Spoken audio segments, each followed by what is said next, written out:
Hey everyone, this is Victor from Cyborg for Life, and I want to welcome you to episode 198 of Limb Lengthening Live, where the patients interviewed the guests. And today we're doing an open patient discussion. So the link is in the description below the video if you want to join the stream. And welcome back, everybody. We haven't been here in, 2 weeks? Just been busy working on a project. You guys know LL Pro is going to be launching soon. We're excited for the patients that need that extra level of support during lengthening for recovery. But anyway, what's going on in the world of limb lengthening? Let me just move my headphones here. I actually just got a message from Real, if you guys remember the RealDeal. He's been really busy. We haven't heard a lot from him. He's doing his tibias right now, so hopefully he'll be able to join the stream here in a minute. I don't know if he has the link, but we'll find out. Oh. Precise Max, is that your nickname? I love it. I love it. True Quan Fury. Oh, yeah. Oh, that's you, Ben. Yeah, Ben Mendoza. He just updated his profile pic. Awesome. All right, so we'll let everybody kind of get on in a minute because we know how it goes. Start the stream, and then 5 minutes later, everybody's on.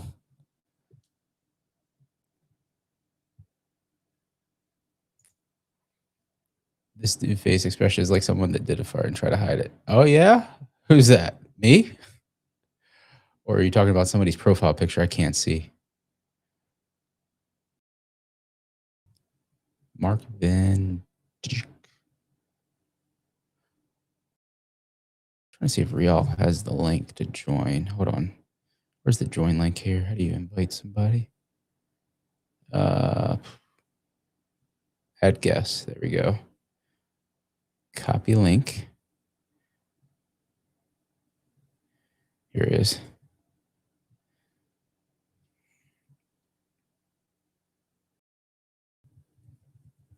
How you do it. Here's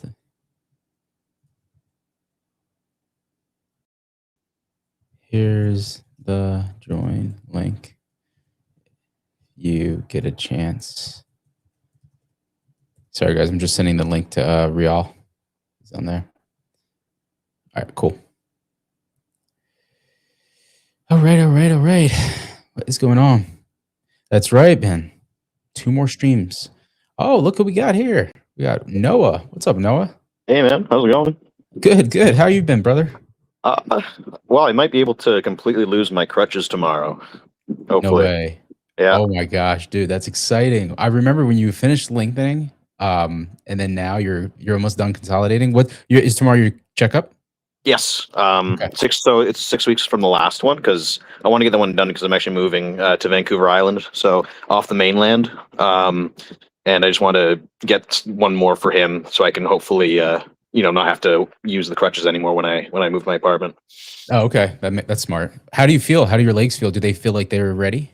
Yeah, they feel good. Right leg, it feels better than my left. My left, I think, is that was the one that was lagging behind a bit. I had like one cortex, and then the second one was close, and there were 2 others that were kind of close as well, but not as much. Okay. So it was going well though. My right leg, I was full weight bearing 6 weeks ago. So I did what Dr. Sands told me, basically just use one crutch, use it on the opposite side of your leg, and just slowly put more weight onto your left leg as time goes on, and use pain as your guide. That's what he told me. Use pain as your guide. That's exactly what I was going to ask you, and that's why I asked that question, because I think somebody sent me a DM early this morning on the Discord or whatever, and they're like, one side hurts more than the other, and that's actually the body's way of kind of telling you like it's not ready, But Yeah. Hopefully you have good news, man. That's tomorrow. Yes. Okay. And I wouldn't advocate for this. Do what your surgeon tells you, but I have been like walking around without the crutch, like just starting 2 days ago, and it's been fine. Yeah. Obviously, if I sit down or I'm going up and down the stairs or I'm radially loading the nail, I'm not going to do that. I'm going to use a crutch to offload that. But when it comes to just actually loading it and I'm just walking, I find it's fine. Like, again, use the pain as your guide. I don't have any pain. And that way I'm getting even more stimulus. But yeah, again, don't do that unless you're like do what your surgeon tells you, right? Yeah, no, it's funny that you say that. I 100% agree. Do what your surgeon tells you, but like I actually kind of did the same thing with my tibia. Like, Yeah. you know, I knew I was close to consolidation. Like I wasn't going to be stupid or something, but like I knew I was close and I was like, all right. But that's incredible, man. Awesome. So tomorrow, fingers crossed. Yeah, fingers crossed. If you're or whenever you get it. You said in the morning, right? You're on what coast are you on? West Coast? Pacific Standard Time. I'm on the West Coast. Pacific. Yeah. Got it. Cool. Awesome. Well, that's exciting, Noah. Man. Yeah. Man, it's been a long time coming because I know that you wanted to kind of when you showed me those X-rays. I think was it like earlier this year? Yeah, it's been a bit. Yeah, it's been a couple months. You're like, what do you think about these? And I was like, looking good. They're looking good, but now it's probably going to be there. That's exciting. Yeah, ever since I switched to the crutches, and I've been like I've been walking a lot more. I doubled my didn't double my protein, but I added 50 grams a day. I'm doing like 2 scoops of whay protein.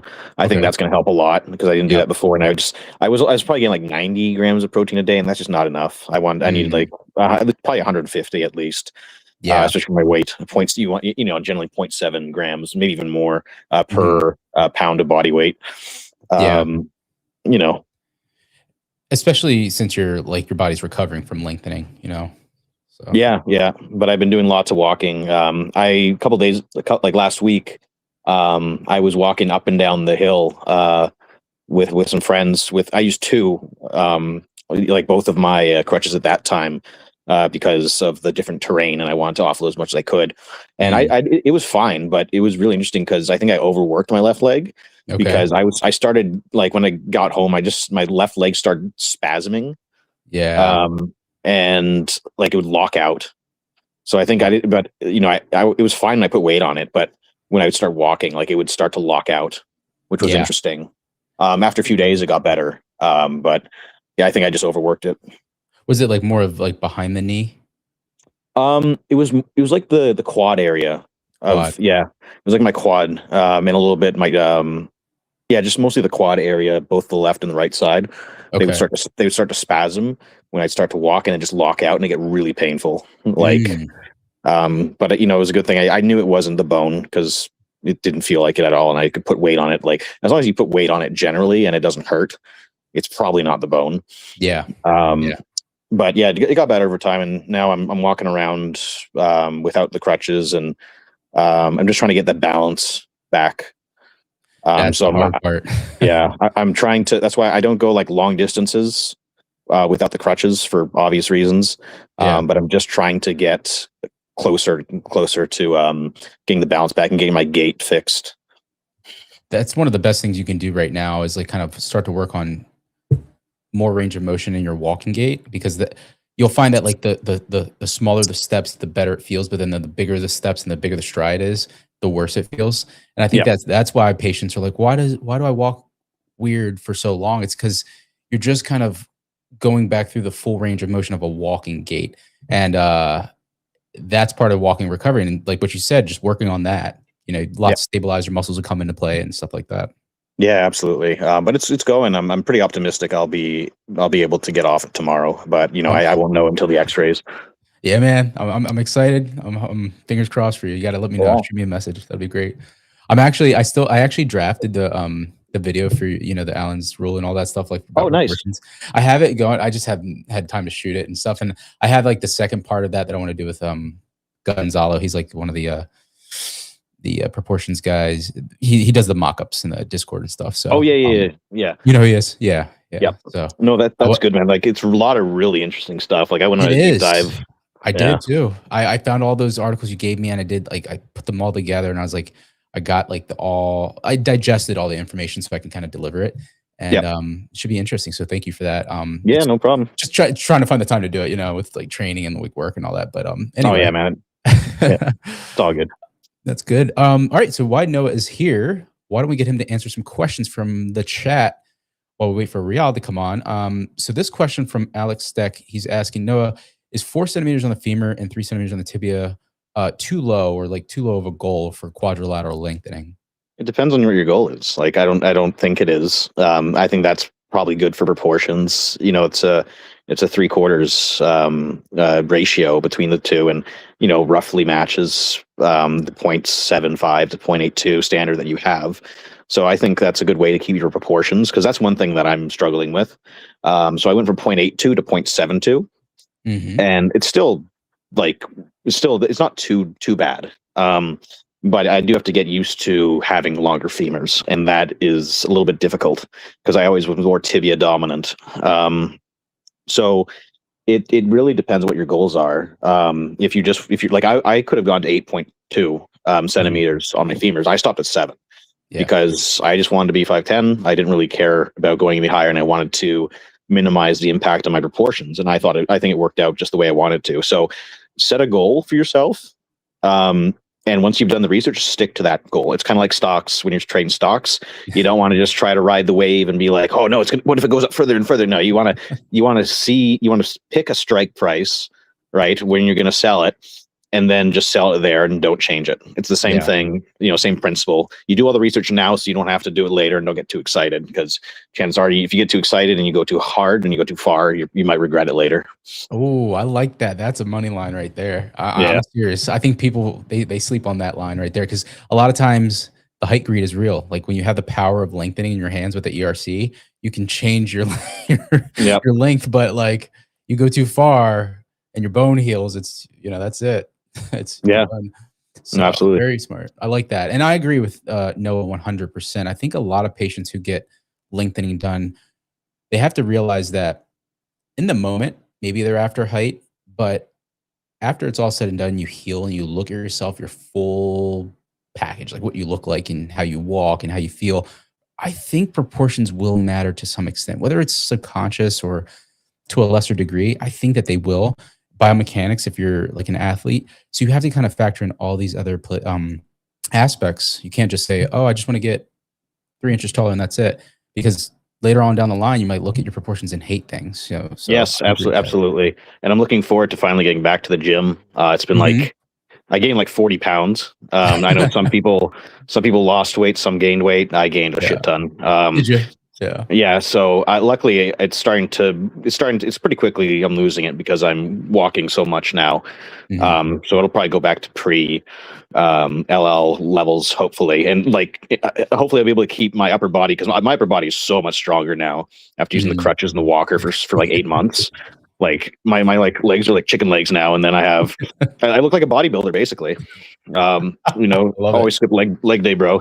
Right, exactly. It's all about the arms, the guns. Oh man, that's great. No, for sure. I think that a lot of patients, overlook that aspect too. It's like how much upper body it takes to kind of get around during lengthening. Whether you do have a weight bearing now and you're using crutches fully or a cane, or you're using a walker or whatever, it's hard. The wheelchair, it's hard. So it takes a toll. All right, let's see what we got in here. Okay, so this question from Chronic, he's saying, could you get away with having a negative wingspan on stage? And if so, by how much? Oh, you're asking about like for competing? Negative wingspan. So when you say that, I'm just not like, some of those terms always get me. I usually go about like, I think he means like having it below your height. My height? Oh, okay. Yeah. That's what I think. No, yeah, that's a really good question. I think that you would probably find that if you filled out well and you brought like an overall stage presence, conditioning, and you knew how to present your physique properly, because they're judging the posing, not like how your proportions are. I think that's a subconscious judging aspect, like the transitions. But if you're hitting your poses and you look better than the guy who's hitting them next to you, you'll stand out, right? So that's how it is when it's bodybuilding. Now, if you're like, and sorry to interrupt, but if they're curious, just in the Discord server, in the limb lengthening chat, if you scroll up a bit, you'll see a photo I just posted like 20 minutes ago, and that's a photo of me with my arm span. That's about -3, so it's a 175 centimeter wingspan versus 178 centimeter height, and I think it looks fine. Is that in the, you said limb lengthening? Limb lengthening chat. Yeah. Oh, I found it. Yeah. Do you want me to bring it on? I can. Yeah, go for it. Yeah, it's all good. Yeah, I'll download that. Okay, that's a -3. You said. Yeah. Okay, I'll bring that on while we bring up the next question here. Okay, so this one from Spray 4K saying, what's your opinion on Fitbone, Retrograde, and Antegrade? And when people say chronic knee pain risk during retrograde, is it significant pain? No, do you know any information on this? Like retrograde? I don't know much about the Fitbone, but in terms of retrograde, like I don't think retrograde is that common. I don't Yeah. hear it talked about a lot, and I don't know why. Like maybe in certain circumstances it makes sense. I can't think of one. Hmm. But I think antegrade is just generally the standard. Like, why wouldn't you? Yeah. But I don't know. I'm not a surgeon. But in terms of the chronic knee pain risk, I have heard when it comes to the tibial nails, like the intermedullary tibial nails, those can cause chronic knee pain for some. Hmm. I don't know if I've seen any peer-reviewed study on that at this point. I think they do exist, but just anecdotally, I've heard that that's why a lot of people prefer, have an external fixator Yep. or LON or something for tibias to try to avoid inserting the nail through the top of your tibia, because that can apparently cause chronic knee pain. And I'll actually kind of answer my theory on that, because again, I'm not a surgeon, but I don't even know if the surgeons know exactly why, because they don't, not this, cosmetic lengthening is like to follow a patient for 10, 15 years to really kind of say, do you have chronic knee pain? I don't think we have a whole lot of data on that yet, but for a tibial patient who had it inserted through the tibia, I think that when I went back 7 years later, or when was this? It was in 21. So I got it done in 2012. So 9 years later, there was a little bit of a bone spur, right? So basically, the soft tissue or the bone tissue can develop scar tissue. And bone, that's a spur, like it's kind of like responding, it's hypertrophic growth to the stimulus, or like the reaming. And if they go through your tendon or whatever, then that could be scar tissue. Tendon doesn't, when you cut tissue, it's going to grow back with scar tissue.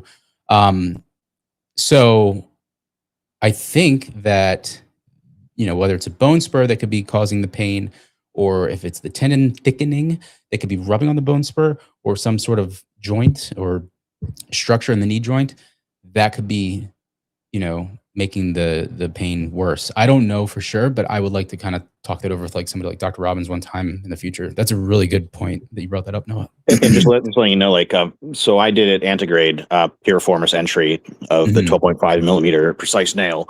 Yeah. And the biggest issue for me past like the first week was knee pain. Even to this day, like knee pain's getting better over time, especially as I stretch more. Yeah. But just my knees just were completely like they're almost always in pain anytime I walked.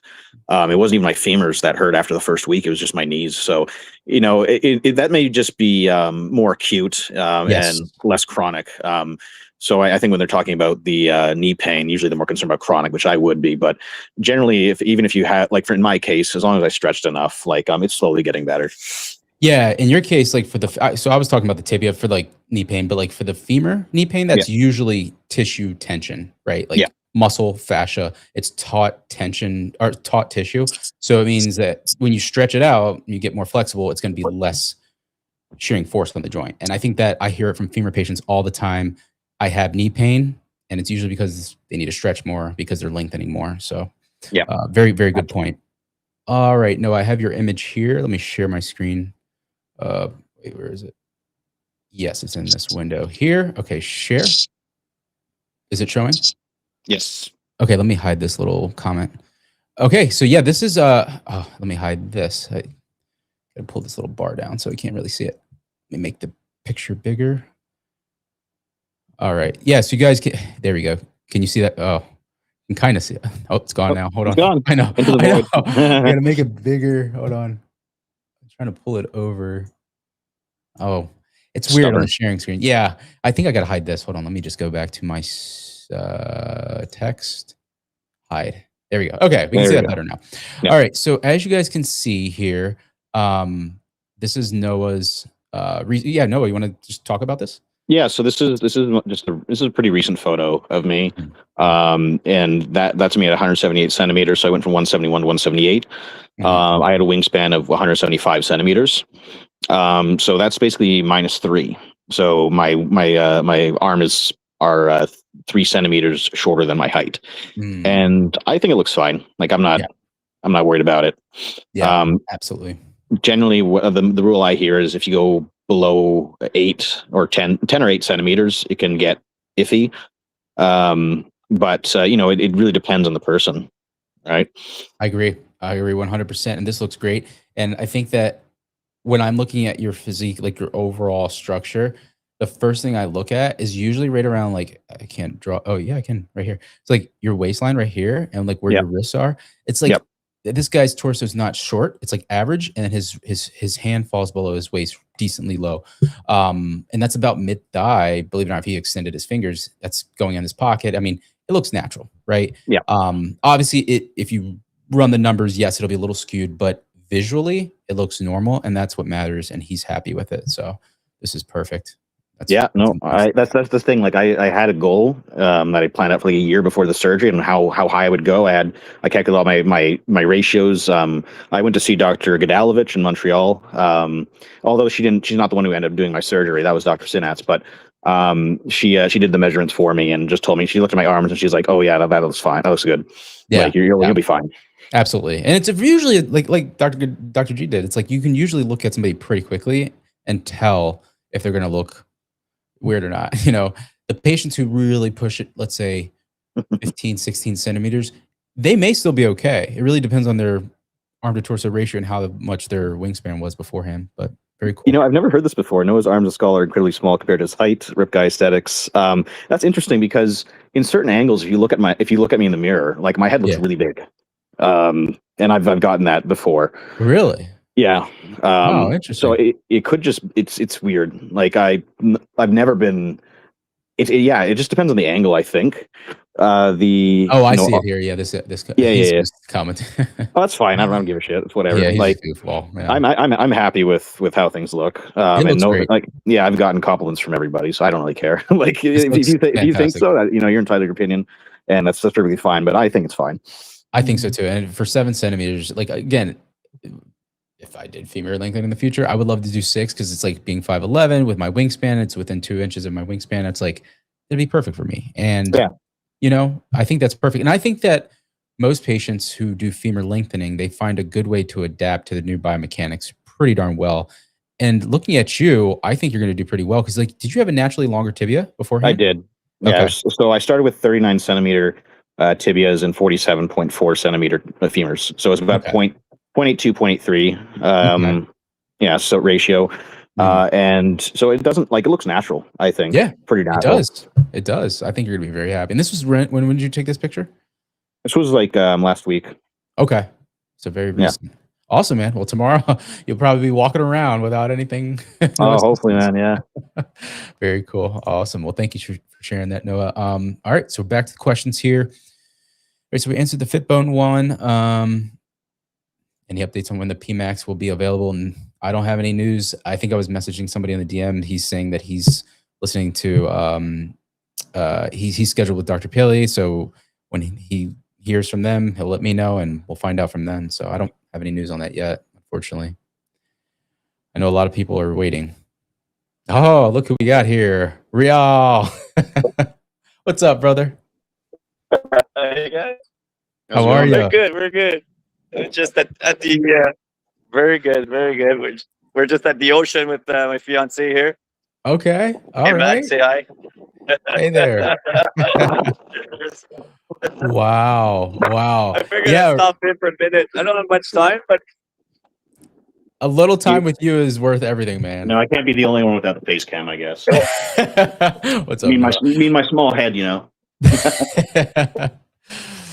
Rial was telling me, so just kind of update everybody what you've been doing during lengthening. You've been lots of projects, everything. Just tell us what's been happening. You're doing tibias right now, but you've been working too. Yeah, this year was a big year. I knew that beginning, like even when I decided to do the lengthening in that February, I knew my summer was big, like the year.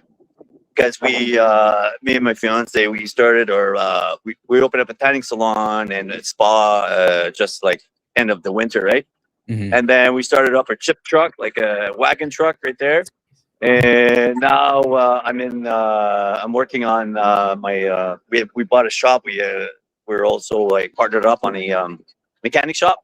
Okay. Body shop, mechanic shop. So we got that going on too. So I was like, I need a break. I was like, let's break away from this shit. So, like, plus we run our company also, right? All the business that's been running. So yeah, we're going hard. And now we're in Aruba, sitting in Aruba today. Left yesterday at 2:00 in the morning, and now we're in Aruba. Look at this, man. This guy is doing lengthening. He's starting new businesses as as he's doing it. I just don't understand it. How's the lengthening going for your tibias? Very well, man. If I can tell anybody, if they're gonna do like your femurs, make sure you do your tibias. Like, put it in the agenda. Don't even skip it. You know, it's not about, for me, it's not being proportion. I swear to God, every half inch I grow on my tibias, it's an inch. The feeling is straight up like a freaking vertical. Unbelievable. Yeah. Unbelievable. It's so straight up. You grow, and it's like, I never felt so tall. Like, I'm at 5'8.5" maybe. And it's unbelievable, the feeling, guys. So you know, you're much braver than me, because just the thought of getting my tibias broken makes me physically cringe. Like, I can't even imagine that. So I was the same. I said, you can break my femurs in 4 places. I'm okay. Tibias, I was terrified of it in a way. And I was like, not terrified, but like worried about it, right?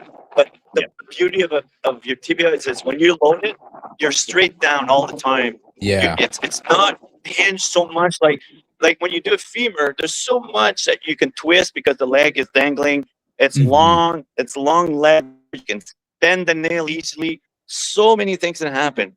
And when you do your tibias at the bottom there, all you have is the ankle. It can really twist it and fuck it up. And if you're cautious, you know, you can't. It's hard to break a crown. I'm not gonna say you can't break it, but I won't say why. But that's so true. But it is way easier to do your tibias. I promise you. Like, it's I've been going 0.5 millimeter a day. And sure, it tightens up. You know, you need a lot of physio, a lot of walking. I do a lot of walking in the morning. You're stiff. Get walking, and like to the washroom and back a couple times, and I'm warmed up. I go down the stairs. I take my time. I warm up like the whole motion of the ankle, and then pulling on the back of the calf, and you know, and you manage to walk straighter. You don't waddle like I use, like on my femurs. I felt like I waddle a lot more. And it kills your glutes. It kills so many muscles, man. You lose like a lot of power. And that's my feeling. That's my tibia story, man. And it's like, I think that's fantastic. And I agree with you. I think that because the tibia, like, you got to see that the muscle, it's that messes with your walk for the femur. They're all like your side of your hips and stuff. The tibia, it's like your calf. That's it, right? Yeah. Oh, little break up a bit. Yeah, a little break up. I think it's okay. It's kind of coming in and out. It might be just the location, the Wi-Fi. Yeah, I don't remember beaches having the best Wi-Fi, but that's me though. Yeah. He's not here in Vancouver. Maybe not here in Vancouver. I don't know what you're doing over there. Oh, there he goes. Oh yeah, he'll probably pop back on in a second. That's incredible, man. I'm so happy for him. Did he say how far along was he? I don't think so. Okay, I gotta ask him that, because when did he start? Oh, here he is. Let's see. Yeah, I have to turn off my cam. My network's a bit rough. I know, that's the one thing. It's like this software is not the best. Real, are you there? There he is. If you want to turn off your camera, it might help the signal a little bit. Sometimes the bandwidth. The signal. All right. All right. See if that helps. Oh, wrong button. Wrong button. We'll get him back. I just got to ask him one question, and I'll let him go, because I know he's in Aruba with his fiance. I don't want to hold him up, but I do want to ask him how far along he is. I think he started in January.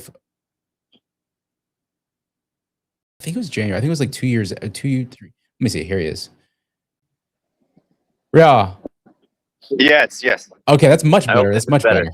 Yes. Okay. Yeah. So, quick question. So, how far along are you? How much have you lengthened in your tibias? I'm almost at 2 inch. Wow. I'm almost 2 inch. Inch. Serious? Yeah, I'm almost 2 inch. Yeah, I'm almost done. So I'm gonna try to push my right leg. My right leg is longer, right? Because the left leg, I had to stop the lengthening because I was not building enough bone quicker enough, you know, and all that. So I lost 2 weeks of lengthening on the left leg, and I kept going on the right. But my left leg was shorter from my injury, like when I broke it years ago, right? Like 2 years ago. So I was already, 1/4 inch short, or 3/8 probably. and now I'm a full half-inch shorter on one leg. So we're gonna catch it up at the end. Got it. On the but I'm gonna do so I'm aiming for I'll be like 8, pretty much 8-9 when I'm done. Okay. Like really close to 8-9, like, and sorry, 8-9. 5'9". 5'9". I'm sure you guys understand what I'm saying. Yeah, I know what you meant. I Yeah. keep saying 6 feet tall and shit like but I should be really close to 5'9". But like I said, I have the left leg that's a little shy, so we'll straighten that up, and maybe they'll get me right at that like 5'9" mark, you know, because I'll be shy a little bit, like bare feet. I'll be shy of the 5'9". But see. I mean, I don't Yeah, care. my left leg More was than also happy. giving me a lot of trouble, so I can sympathize with that. Yeah. So what I ended up doing is, what I ended up doing, and it worked for me. I got my peptides for bone growth, peptides for muscle tissue, and then therapy because I'm older, right? I'm 52, so I got some therapy for testosterone therapy, just a small injection, microdosing. Man, the fucking bone kicked in, and now I got bones growing again. So very good. And obviously, I walk, right? I walk like tons. I walk tons. Because I don't load bear the leg or nothing. I walk. It's just it was not coming in on the left side for some reason. Yeah. And now after I'd say 4.5 weeks of this treatment, now like after 3 weeks it showed. So now Wow. like I'm going on 5 weeks of it now. Wow. So hopefully I did X-rays just before leaving yesterday for Aruba. So, but I don't have the photos of it. I don't get the results until I have my video call with Dr. Marie next week. So I'll ask her to share the photos. That'd be great. Of my bone growth. Yeah. You got to share. What's your goal? What are you trying to go for? Well, like I was saying, if I hit the 5'9", that's more than enough for me. Like I'm past the 5'8", right? I'm past 5'8" now. Yeah. So if I hit 5'9", oh man, that's gold. Is that the for full? Me. Is that the full 8 centimeters on the tibia? No, probably. I want to say I'll be close to 7. I want to push 8, but I don't want to tell Dr. Marie yet. So guys, don't share this. Yeah. So, No, I'm not, but no, we're just gonna go slowly, a half millimeter, and hopefully, you know, if you don't complain, the doctors let you go. You know, stop complaining. Absolutely. Look. The big fear is that they don't want you to develop a complication. But if you don't have any complication, they probably won't stop you. So that's great. Yeah. So that's why they say, like, let's go for 5. Well, I hit 5 long time ago, and I hit 6. So I'm gonna hit 7, and I'm gonna hit 8. Fuck this shit, you know. So like, I love it. This is the real deal, guys. Oh man. But today was a tough day for me, though. You know, like on the plane since 2 a.m. Like, you know, airport and stuff. Not moving much. It's horrible. Not moving is the worst for me. Like being able to move, and then if you overdo it, then you kill yourself at night. You're dead, right? So it's like you gotta find that happy medium. And some days I feel amazing. I could start walking. Like I've seen myself get up and walk without my crutch. Like I felt so good. I was like, oh shit, my crutches, you know? Like that's how good you feel. And then sometimes like, oh fuck, give me like 3 crutches. Yeah. But no, it's good. It's a little different than femurs. I'm gonna say the you know, different pains, like different style of, you know. But otherwise I'm doing really well. That's great to hear. Very happy. And when did you get the tibia surgery? When was that? February 2nd. I knew it was in January, February. February 2nd. Okay. February 2nd. Yeah, I got my surgery. All right. And when did you start going at 0.5 millimeters per day? When did that start? Pretty much right off the hop was 0.5. Right off the hop was 0.5. Okay. Then I dropped to 1, like 0.25. Wow. On the right leg and 0 on the left leg. To, you know, because we're trying, because my right leg was building a lot of bone and not so much on the left. So we're like, Dr. Marie's like, shut down the left for now and just keep a quarter on the right because you're building enough bone and we just don't want to stop it completely. So we did that. And then we went back to 1/2 and 1/4, like, you know, one day 50 millimeter, next day 25 millimeters. It's sort of like that. So that's why it's a slower process. But I mean, if you're tough, you can wait it out. You get the max out of it. Why rush it and freaking ruin your $100,000 investment for you know, like you know, for what, 2 weeks, 3 weeks? Yeah, that's nothing. You know, and the tibia heals slower, so you're not at as much risk because of the bone healing too soon, right? Yeah. Yes. Exactly. That's fantastic. Not very, exactly. I love it. Yes. Real, this So is I'm very, very incredible. happy. We're not going to hold you up. I know you're there with your fiance. You're on the beautiful beach Yeah. of Aruba. You enjoy yourself with all these amazing, you know, what are you drinking? Because I can tell you're drinking something. I can see what it was. Well, we're drinking everything we can. That's the only right answer on the beach, by the way. That's the only right answer. Yeah. Well, We're real drinking quick everything before we you can. go, Noah actually has his checkup with his surgeon tomorrow, and he might be cleared to walk. So that's exciting for him. To walk? So yeah. Yeah. Oh, been, nice. Been since mid-August of last year. Mid-August last year, and you did Yeah. you did femurs, Yeah, I did. and you got 3 inch out of it. I got two. Yeah, just under that. You got 2 3. 3/4. Yeah, because I only got, like, to be honest, I got 2 inch out of my femurs because of my injuries, and you know, like, and we because I started like I was 5'4" and 5'8" for God's sakes, like, you know, I kept shrinking all the time. It was time they came out with the surgery, I would have been a midget soon, you know. Like I had Oh, yeah. these goddamn legs fucking length. It was fucking unreal. But Fair enough, anyway, man. yeah, now it's no, it's I'm happy. So you get cleared when, you think? Tomorrow? Hopefully tomorrow. I'm already a bit. I'm already starting to walk without the crutches a little bit. I'm not too concerned about that because I haven't had a pain or issue or anything. And yeah, so I'm pretty sure it's done. I don't think there's any reason why my left leg, again, because like you said with your left tibia, it's my left leg that's been a piece of shit this entire time. Yeah, but you know, we're slowly getting there. my left femur was the same. It was not healing, but it never hurt. The worst part is it's always the left leg. It's the left leg that never hurts. It's so Yes, no, it's the same thing for me. Right? My left leg had almost no pain the entire time. My right leg was on fire, like for weeks, and it It's had weird, the best healing. Yeah, it's so weird. I feel like there's more blood flow. If a leg hurts more, I feel like there's blood flow to the area or something. There's something wrong because how is my building more bone on one leg than the other? They're both connected to the same brain, for God's sakes. You know, like That's out of my pay grade. it's like, can't you fucking send some bones to the left a little bit? That's a good one. Oh my God. Man, I love it. Well, Real, Yeah. man, we're not gonna hold you up. We'll love it. Thanks so much for All checking right. in. When you get your images in the next few weeks, come back on and let us know how all of it. We everything's going. will. All Awesome. right. I should be done soon, guys. Appreciate All it. right, man. Yeah, You never take going. care See now. you guys. Bye. All right. That's awesome. Well, that's awesome, guys. So you just got to check in from the legend himself, RealDeal. And then, like I said, Noah's going to be tomorrow. He's going to get seen by his surgeon so that he can possibly get cleared for walking. So that's exciting stuff happening. All right, so let's get back to answer some of these questions, and we'll wrap it up in the next 15 minutes or so. Where were we, Noah? Let's see. PMAX. I didn't know. Okay. Yeah, okay, negative ape index. Yeah, Noah answered that earlier. Okay, so this question from Impossible13 is saying, if I get 10 centimeters of height to keep the same arm proportion, basically like matching up his height with his wingspan, he needs the arms to be 5 centimeters longer, so adding 10 centimeters wingspan, but for me, 5 centimeters femur are too much. Yeah, that's okay. If the difference is only 5, like I don't know if I'm interpreting this right because I'm kind of having a stroke reading this. But if you're like 5 centimeters below your height for your wingspan, like it's not necessary to keep your wingspan same as your height or higher. It's not necessary. Just as you lengthen, look in the mirror. Just what does it look like? How does it look like?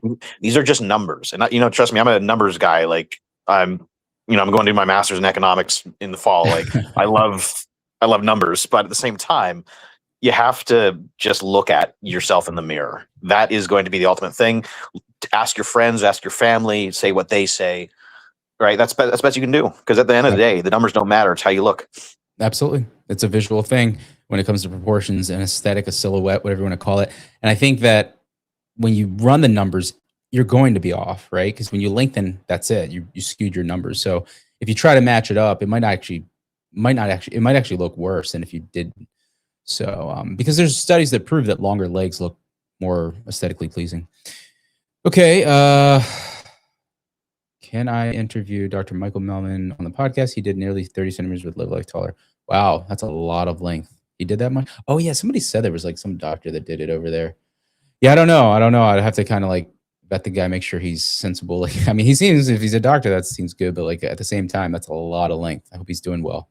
And that's live life taller. Yeah, exactly. Those guys, fun and games. Impossible's back for okay. He's just saying it's a plan B. Okay, cool. Precise Max is asking, with the Precise Max being weight bearing, is it better to use the smallest nail possible? If you weigh 130 pounds, is a smaller nail better even if a bigger one fits? Good question. So the surgeon's going to be the best one to ask about that, because I'm not too familiar with like, nail size and what's beneficial for the patient. I can, speculate, and I would say that you would want the biggest nail possible so you can weight bear more. But there is I know was it Dr. Robbins or another surgeon that said that like you don't want to over ream the canal, because that can cause some instability in the bone, right? Like you want to have a thick enough cortical wall. You don't want to just like completely ream it out so it's very thin. That can cause some weakness of the bone. So we'll have to ask a surgeon when we get one on. He's just saying that stupid thing. Alrighty, this guy's a joker. All right, so yeah, I gotta scroll down. Here we are. 2 more streams. Oh, we already did that one. It's so weird that this thing just repeats itself. Okay, here we go. Say someone lost 20 pounds, went from 150 to 130, being that weight loss drugs affect bone density. Is that bad? Yeah, I wouldn't use any weight loss drugs before lengthening. Would you agree, Noah? Yeah, I can actually answer this because my surgeon, Dr. Sands, actually brought this up specifically because I asked him like, oh wow, hey, should I be losing weight before surgery? Yeah. And what he said was, if it's slow and deliberate and you're keeping up with your nutrition, it's probably fine. But if you go on these like crash diets where you could usually end up like with some nutritional deficiencies, it's a really bad idea. And you absolutely do not want to be using like any kind of Wegovy or GLP-1 drugs while you're on this. As far as I know, it doesn't affect your bone density and can affect your muscles as well. But don't quote me on that. But I do know it does eat into muscle mass, which is something you don't want to be losing too much, because you're already going to be losing a lot as you're lengthening from the lack of activity. That's a great answer, and I think I heard something about that on the news. They said that it kind of eats away at your muscle protein. So that's a really good point. Let's see. So I missed this question. He's curious. Fernando's curious to know, what was your family's reaction on limb lengthening, if you don't mind? Yeah. So my parents were supportive. They actually loaned me about 2/3 of the surgery cost. And so they were supportive. Everyone's been supportive awesome. So far. All my friends, everybody. I'm very open with having the surgery. I don't really care to hide it. Even when I'm on like dating apps and stuff, I've gone a few dates now and nobody's cared. Yeah, nobody's cared. That's incredible. I think it's blown out of proportion. I think people think way too much about this. I think it depends where you are as well. Maybe where I am, where it's more liberal and progressive, cosmetic surgeries are quite common. Everyone's got some kind of insecurity. Some can deal with living, some can live with it with no problems, others can't. So I haven't had any issue. Maybe people have some thoughts about it that they're not showing, but as far as I don't really care. I don't feel like I'm treated any differently. That's incredible. I think that's an amazing story, because unfortunately that's not the case for everybody, but for your case, that's phenomenal. And I think that like different cultures have different beliefs and whatnot, but yeah, that's great, Fernando. Hopefully that you got something out of that. Janet Tool saying, Victor, when do you think the PMAX will be available in other countries? And do you know of any patient who did other cosmetic surgeries while they still had precise rods in there? I actually do. Yes. Somebody who got some facial cosmetic surgeries done, I think some other things done. So yeah, I do.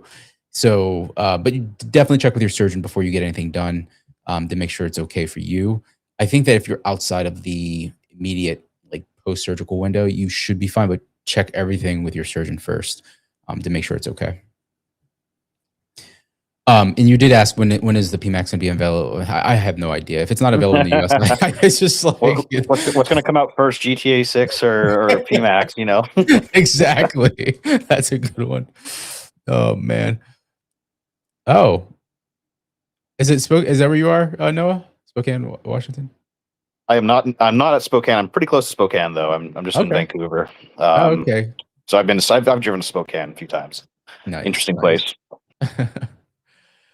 Hey Noah, how long did it take you to get back to walking after distraction, after lengthening? So yeah, provided that he's not officially walking, but yeah, go ahead, Noah. Yeah, I'm not really well, yeah, like you said. But it's been a long time. So it took me a little longer, I think. I was very cautious when I started, and I think that might have hurt me because I wasn't getting as much weight bearing. And that's I regret that. Because I had to slow down and even stop a few times. My Dr. Sinetz was very careful about that. He just like sometimes like I went to half a millimeter, then I just stopped completely for a week. And yeah, it just took a bit. But as soon as I switched to the forearm crutches. I got cleared for that. My healing improved a lot. Like it was dramatic how much better it was for me to switch from the walker to the forearm crutches. Really? Yeah, it was. That's incredible. Yeah, because and I looked more into this, and it's because when you're using the walker, you're offloading a lot in almost a diagonal way. So even though you're pushing off with your legs, you're still offloading a lot on the actual walker. When you use the crutches, and in my case, the forearm crutches, I didn't want to use the regular crutches because they're terrible for your armpits and your nerves and stuff. You're able to load more axially. And in my case, especially the 12.5 millimeter nails, like I don't make too big statements, but these things are very difficult to bend. At least at 12.5s. I've seen a lot of 10.7s bend, but for the 12.5s, I haven't actually heard of any bending. I've heard crowns breaking, and I'm sure it can bend, but in my case, it didn't. How much did you weigh, real quick, Noah? So I was 180 when I started. I'm now 220 pounds. Okay. So you're over the weight of the nail too, and you were using those. That's incredible. Yep, way over. I think me and JP were about the same weight when we were using the same nails, and we were both fine. So it's it's going well. Again, though, listen to your surgeon. Don't listen to me. No, that's fantastic though. And I think when I had Dr. Gadelovich on a while back, she said that mechanical loading is a huge factor, and all surgeons agree with that. I mean, they want to get you up and moving if possible, but they do fear that the implant would bend or break. But with the PMAX, I mean, that just goes to show you that if they're comfortable with you walking with crutches, Noah just proved it. You're going to get a lot better bone growth. So that's fantastic. Wow. When did you start using that? When did you transition from walker to? I think it was probably 2-3 months ago. Okay. Yeah. And that's when it just shot up big time. It shot up way shot up. Wow. Like for example, I can show you the pics later. But I had a massive gap in my right leg, and then literally 9 weeks later, when I got the X-ray, it was just completely filled. Really? Completely filled, and it was like a hard column, and that's how I got cleared full weight bearing on my right leg. So it was almost nothing, and then all of a sudden you transitioned, and nothing happened to the nail, but then all this bone just piled in there. Yeah, no, the nails were perfectly good, fine. And this is something Dr. Sinatz mentioned. There's another patient he did, who I met briefly, and he's 150 pounds or something. He does not weigh a lot. And he told me that his nails were in worse shape than mine, but he had better healing. So, it's not all about the weight. I don't think. Obviously the weight's it's probably the main factor. But it really depends on how things go, right? Yeah, for sure. And also, just if you're careful or not, obviously you're using the forearm crutches carefully. You're using them properly. So, excuse me. All right. So skipping some of these other questions. Yes, you can ask questions here. Salar Walid. Sorry to There's one question I do want to address. Did I miss somebody, it? Yeah, because I skipped some of these. Yeah, someone said like, why is the beard guy like he has a fiance? Why is he getting the surgery? Oh, did they say that? Someone did. It was, I think it was said a couple times. Oh, yeah, this guy. Yeah, it just. Yeah, I mean, I want to address this because it's actually quite this is annoying. important. Yeah. A lot of people assume that I got this surgery because I wasn't successful socially, I wasn't successful dating wise. When I had this surgery, I had a long-term girlfriend. Like, we broke up a few months ago, but like, and even like she supported it. She wanted her own cosmetic surgery, and like, you know, I was so successful socially. I had lots of friends. I had no problem with dating or anything like that. Even at 5'7", 5'7.5", where I started. This wasn't, for some people, if it's for dating, that's fine. And it probably like it will help, like just empirically. But it doesn't have to just be for that. Yeah. You can, like, for me, I was just unhappy with my height, and I couldn't, like, I just always thought about it, and it just nothing made it go away. Not psychotherapy, not cognitive behavioral therapy, talk therapy, so many different medications. I got to the point where I got approval from my psychiatrist, family doctor, to get the surgery done, and it worked. Wow. Right. And I knew it was going to, and I had good reason to believe it worked, because they've done meta-analyses on these that showed that the rate at which people are happy with the results was extremely high. Yeah. After the surgery, like, the thoughts just go away. And that's exactly what happened with me. Wow. Right. So I think we need to stop assuming that this is just for people who are like, incel types or something like that, or people who just can't get dates or whatever, because it's just not the case. There are very heterogeneous reasons why someone would get this surgery. 100%. I mean, I think that people think that people who get the surgery are like freaks or something like that. They're the most normal people you will ever meet. Not only that, like you said, they're super successful. I mean, look, if they're getting the surgery, they're doing something right? So, I think that like you said, it's subconsciously an unhappiness with their height, and whether that they might see dating as a potential benefit. That's fine, because there's a lot of benefits that happens with getting taller. The biggest one that Noah just said is like turning that volume down in your head of like thinking about your height all the time. That's the number one, and I think that's what most people get this done for. So go ahead, Noah. Sorry. Oh yeah. No, I completely agree. I don't have anything else to add. Okay. Oh, we have another guest here. Short guy still. What's Hey, up? how are you?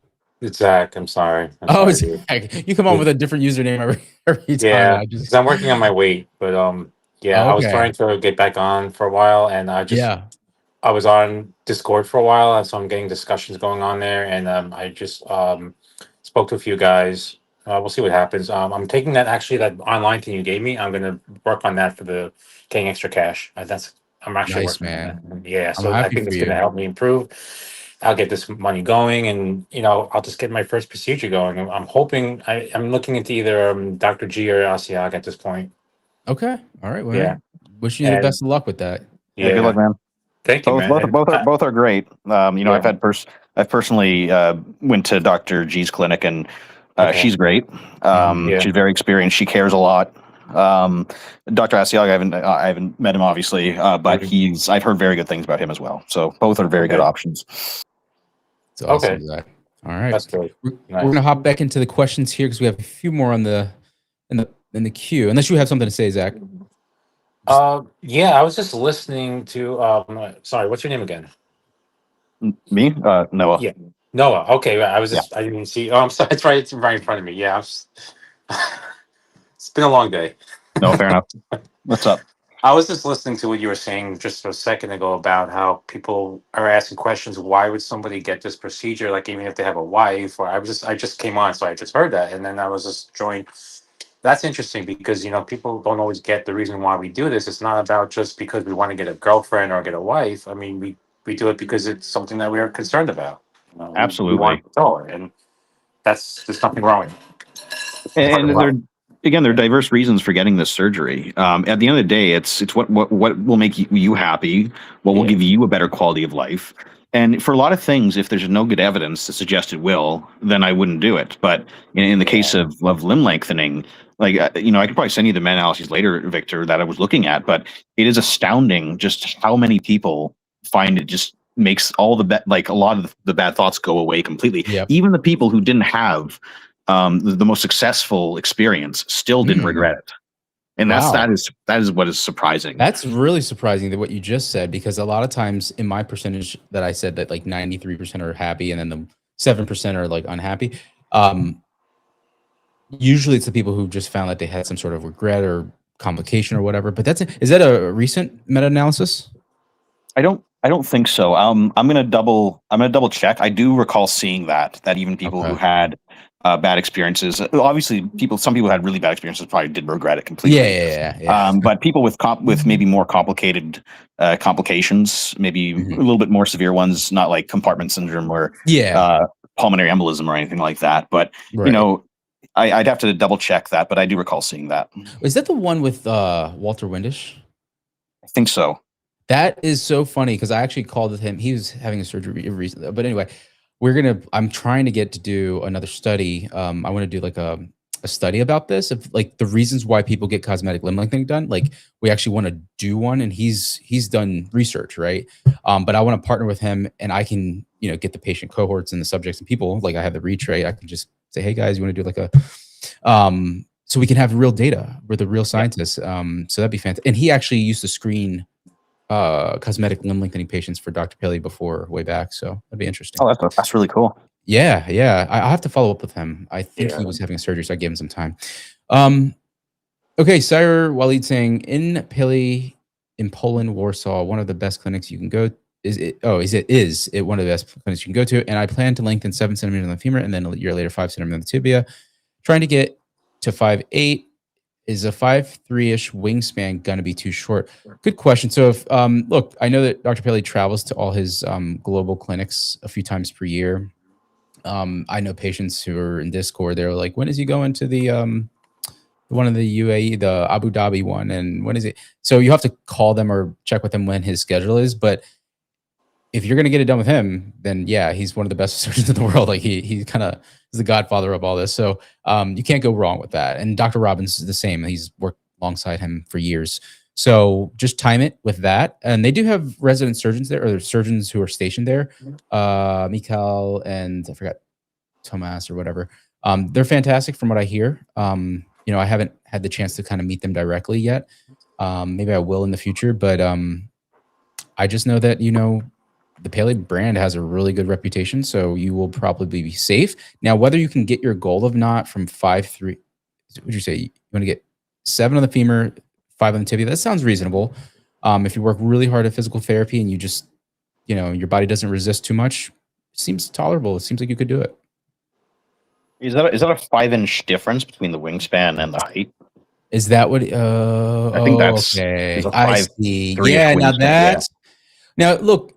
I don't know if you've really measured your wingspan properly, because I did a consultation. Camera's like, I'm slipping below the words. I did a consultation with somebody recently, and they tried to measure themselves, and they were way off, like way off. So I'd try to really get it measured with a friend or somebody. If you try to do it yourself, it can be hard if you don't know how to do it. So you could be underestimating. But if you are accurate about that, then I'll be honest, that's a big difference. That's gonna look rough on like 99% of people. Yeah, 5-inch difference. Yeah, I think 4 is when I noticed that I kind of start to give the person that double take. So I think that you want to be careful if you're truly measuring correctly. So, all right. I don't know that surgeon, Dr. Memon. I'm not sure. I'd have to look at it. He did over 100,000. Yeah. No one messed up his health for Tinder, girl. I saw that. This person is a goofball. He's almost a jokester. I bet I know this is. He's probably in the Discord somewhere just messing around. No, I'm having fun reading these. I know, right? All right, Armand. My leg is 88.5. Is that inches, I'm guessing, or centimeters? And my reach is 178. My height is 169.5. Okay. Can I increase 10 centimeters? Yes. If you go from that, yes, you could. I think my leg is very tall. No, you should look good. You should look good if you can get there. If your body lets you get to that point, through quadrilateral lengthening, you could definitely look really good. Obviously, torso would factor into that a little bit. So pictures are going to be worth more than numbers to me, but just from that alone, it looks like it probably would work out okay for Also, you. also, if you're just really curious, just get someone to do a mock-up, or you can do it yourself as well. Yeah. I actually paid Height Journey, I believe. Yeah, he does really good mock-ups. Gonzalo in the Discord also does them really good. So yeah. You guys are asking about all these surgeons that I don't really know off the top of my head. Like Become Taller Clinic, and he claims they have done 250 plus surgeries. Again, I think I have videos on like how to vet a surgeon and stuff, and talking to patients. But there's a process to, you know, vetting a surgeon. You got to be careful because patients have gone to these clinics where they have said these similar things, these statements about, oh, 500 surgeries. I don't know. I just want you to be careful because that patient was facing some complications after the fact. Yeah, absolutely. You know, so yeah, and this is what I'm talking about right here. They say like Alpha Clinic in Turkey, Dr. Yusul did an observatory, meaning a watching over the shoulder type fellowship program at the Paley Institute. I know the Paley does like a yearly, what's it called, like a like where all the surgeons from around the world come in, kind of like you said, like a kind of a course, right? Like a yearly fellowship course or whatever. It's not like a true fellowship in limb lengthening, right? It's kind of like a workshop, a big workshop for surgeons. Big difference if you're trying to learn cosmetic limb lengthening, and you can learn a lot about deformity correction in different cases, but to learn limb lengthening in a snapshot week, if that's what it was. And now if it's a fellowship program, like it was a couple years, maybe I'm speaking differently, but I don't know. I just don't have enough information to answer that. You just got to be careful because that's when the patient went to a surgeon who said something similar on his website about, you know, clout chasing off of a big time surgeon like that, and the patient faced some complications. So just be very careful. All right, this one's for Noah. Noah, you being public, a public limb lengthening patient, do you get more positive or negative reactions from people? I see a lot of people hate towards limb lengthening because it's unnatural enhancement, like athletes who use steroids. No, everyone's been fine with it. And when I mean everyone, I literally mean everyone. Again, there could, except for maybe some people online, but you know, they could have maybe just being nice. I have no idea. It doesn't really matter to me. You know, who cares if it's unnatural? It's like, you know, cancer is natural, and yet we treat it with unnatural methods, right? Like I just don't see any normative force in something being natural or not. It just seems irrelevant to me. When it comes to like athletes using steroids, I think in terms of steroids, there's a lot worse. There's a lot. Well, we know of the impacts of anabolic steroids. You know, some people, like, you know, for example, Ronnie Coleman, for example, he can maybe stomach them really well, and then other people they die at 30, right? Like when it comes to LLLs, it can be similar, but it's not usually due to the limb lengthening itself. It's usually due to the surgeon who's performing the surgery. So, you know, I don't really think it matters if it's unnatural or not. I don't really consider that as being really relevant. No, look, you're working with the body's natural processes, right? It's distraction osteogenesis. If you break your bone, it heals, but we're just pulling it apart, distracting it apart, and then it heals in the gap. It's not like an exogenous substance of, you know, anabolic steroids where it's synthetic, right? So man-made things can affect you way worse than, you know, limb lengthening. Obviously, you're talking structural pains and stuff, like certain surgeon matters, like Noah just said. So you just got to pick right. All right. Who will be the MVP of limb lengthening in 2027? Pretty hard to beat SideQuest. When will you have him on again? He's the GOAT. Yeah, look, I'd love to get SideQuest on. There's also, what's his name? Adam, who I did a podcast with. I'm going to do a part 2 with him and his dad. I'd love to get Aaron, his podcast out. He's still, you know, just getting off the school semester. So he's going to look through some final edits. We have Socrates podcast in the pipeline. He's just been busy as well. A lot of the way I do podcasts is we'll do a raw recording. I'll do the first raw cut edit. I'll send it over to the patient, make sure they're happy with it. Then they give me some B-roll. We go back and forth until they're finally happy with it. I do not put anything out until the patient is completely happy with every bit of it. They watch it. And when they give me the thumbs up, it goes out, right? So I'm just waiting on them to kind of like, you know, find the time to do it. It's, you know, busy season for a lot of people. And once that happens, you'll see that. Side quest, yeah, I have to touch base with him. I know he's a busy guy as well, so we'll try to get him on. So let's see what else. Couple more. All right, this one's good for you, Noah. Is there ever sharp electric pain? Like, I'm trying to interpret that like a shock feeling, or I guess like from the magnet, maybe? or Like did you ever feel like kind of a stinging pain, like a nerve irritation? no, I don't think so. But I do know people who did. Yeah. I do have. I think I have a little bit of lost feeling in my right tibia. Just this with the saphenous nerve or whatever, I think got stretched a bit. It's getting better slowly, but it was never a major thing. It was more of a sensory nerve, not really a motor nerve. So that was what Dr. Sinatz was concerned about. Yeah. But he, like, because it wasn't a motor nerve, it was a sensory nerve. He didn't matter too much. It's getting better slowly. That was really the only nerve thing I had.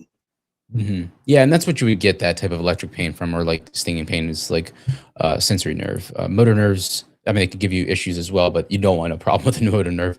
Man, you guys have some good questions in here. Precise Max. All right, we'll answer this, and you guys are waiting for it. Give you some PMAX. If you are diligent with your therapy, healthy 30s, do you think 14.5 centimeters is realistic quadrilateral surgery? I think that might be. I'm going to go out on a limb and say possibly. Like Real was saying, like, look, walking, he's already at 5 and he's feeling good. If you go slow enough and your ankle doesn't give you any trouble, it's a vertical bone, you're getting good bone regenerate, no complications that the surgeon sees a reason to stop you, then the tibia is going to be the biggest issue, because most patients can get to 8 centimeters on the femur pretty easily. So, I mean, there's some patients who can't, but let's say you get 8 centimeters, you max out the nail in the femur, and then you go back after a few months or half a year, and you go back and get the tibia done, and you get 7, or not even 7, 6 centimeters because you are walking with the precise max, and the surgeon doesn't see a reason to stop you. That adds up to 14, 15 centimeters. It's been done. In fact, I have a patient that might do an interview with me. He was in my email the other day. He got 15 centimeters, and I know, so we'll try to see about him coming on. Big quadrilateral. Okay, Noah, let's see. I got to give you one. You don't have to pay someone to do a mock-up. Just take a picture of yourself, ask ChatGPT to do. Oh, yeah. I don't know how accurate it would be, though. I've tried that, by the way. It does not turn out very well. It's not the point. It's not. Maybe in the future we'll get it to do it. Yeah. But interesting. Have you checked out any Latrimba's live streams? He's fully recovered now and has his proportions looking great. No, I haven't. He does live streams now? Was it only on his Instagram, or does he have a YouTube channel? Because I haven't checked out. I've been checking out myself. Latrimba, oh boy, I have mixed feelings. I feel like, given how much he's done, he looks good. Yeah, but I don't think he looks good just like in general, necessarily. I think his arms are a bit short. His torso as well. Like, there's a photo of him on his Instagram, him like next to like a 6'3" guy who's naturally 6'3", and then him. And yeah, he looks decent, but you can really tell like the legs, and especially when he sits down, like it is insane. If you look at it like his sitting height, for example, just how long his tibias are, especially, it almost looks kind of it almost looks comical. I don't want to be mean to the guy, but it just it does not look good when he sits down. How much did he get? 20 centimeters? I have no idea. Just something ridiculous like that. He went from 5'7" to I think like 6'3", 6'4". Wow. Yeah. Is he completely done lengthening? I think so. Okay. He's doing his whole thing with, I think, Dr. Becker, like getting the whole clinic set up or whatever. Right. Okay.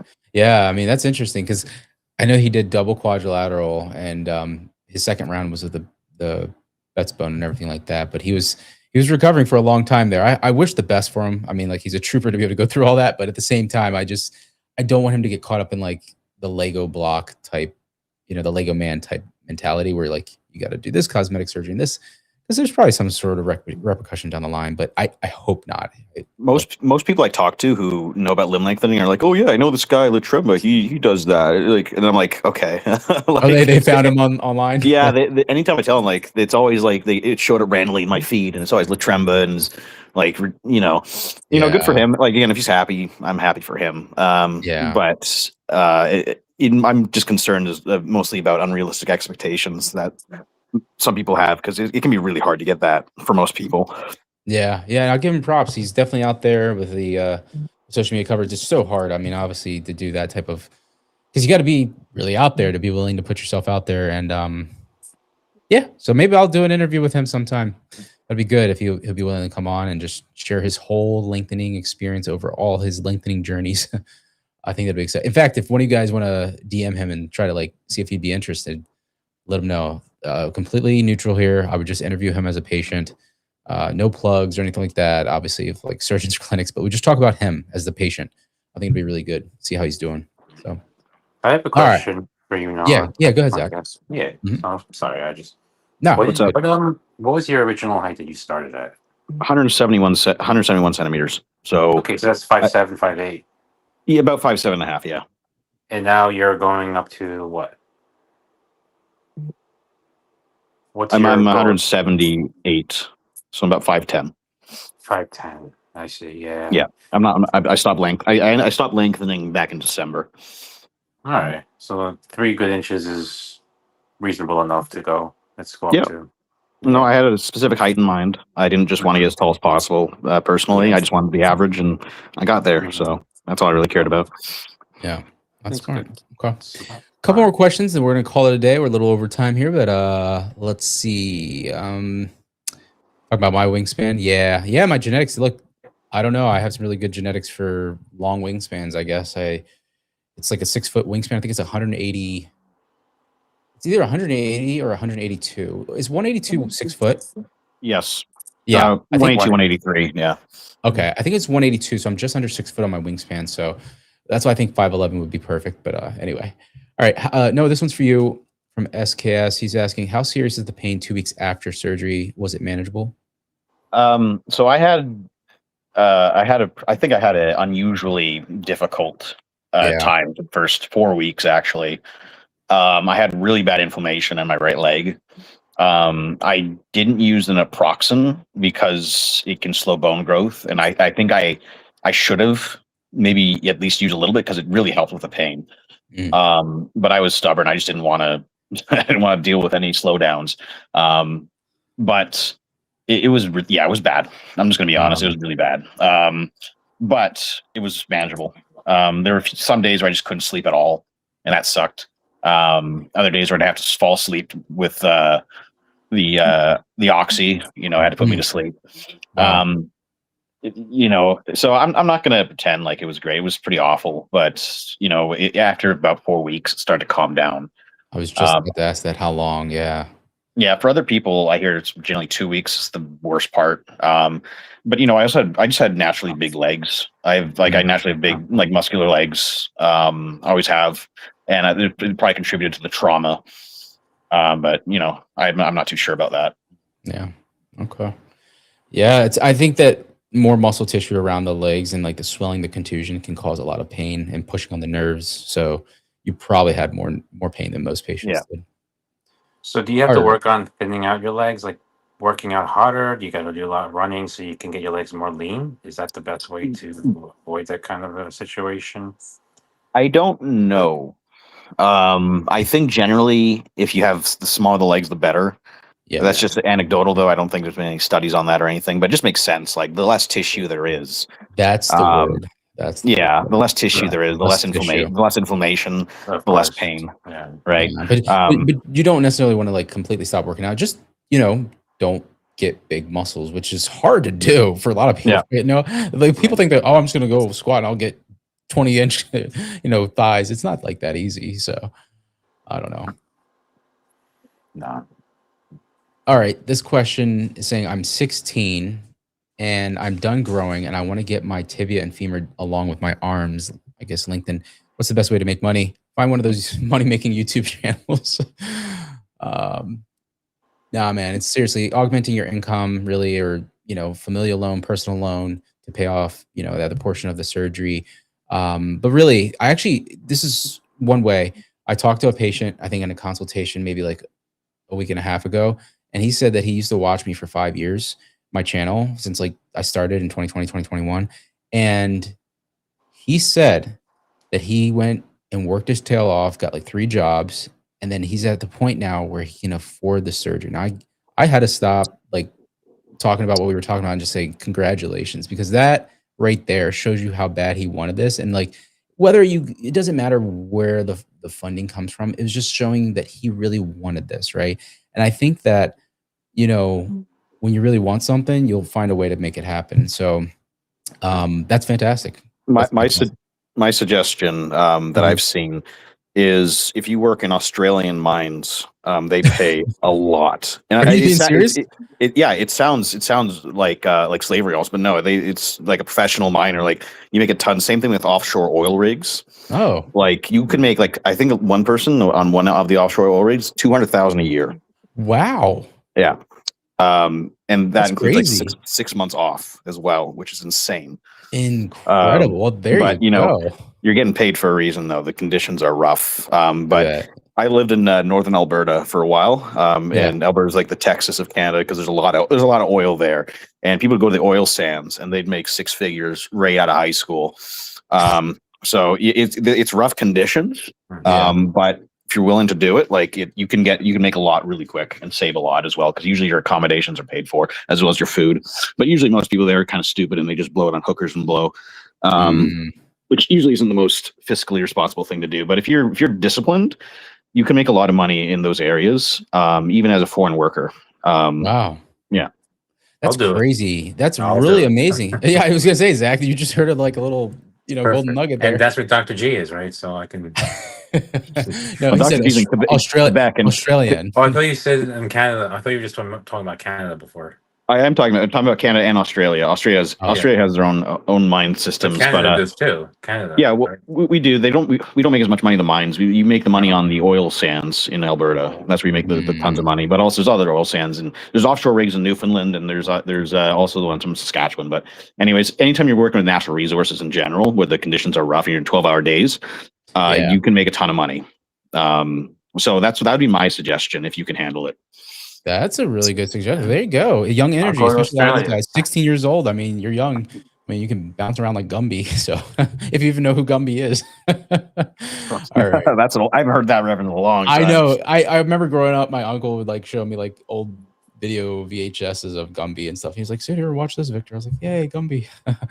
All right. 20 centimeters seems possible since Latrimba did it and he looks fine. Yeah, I don't know, man. It's not that easy. It's very, very dangerous. You got to be careful. Vic, 10 years ago, peptides, steroids, BBLs were considered out of the norm and uncanny. Now you look at BBL and say, looks good. That's how limb lengthening will be in 10 years. We'll find out. I mean, I think it's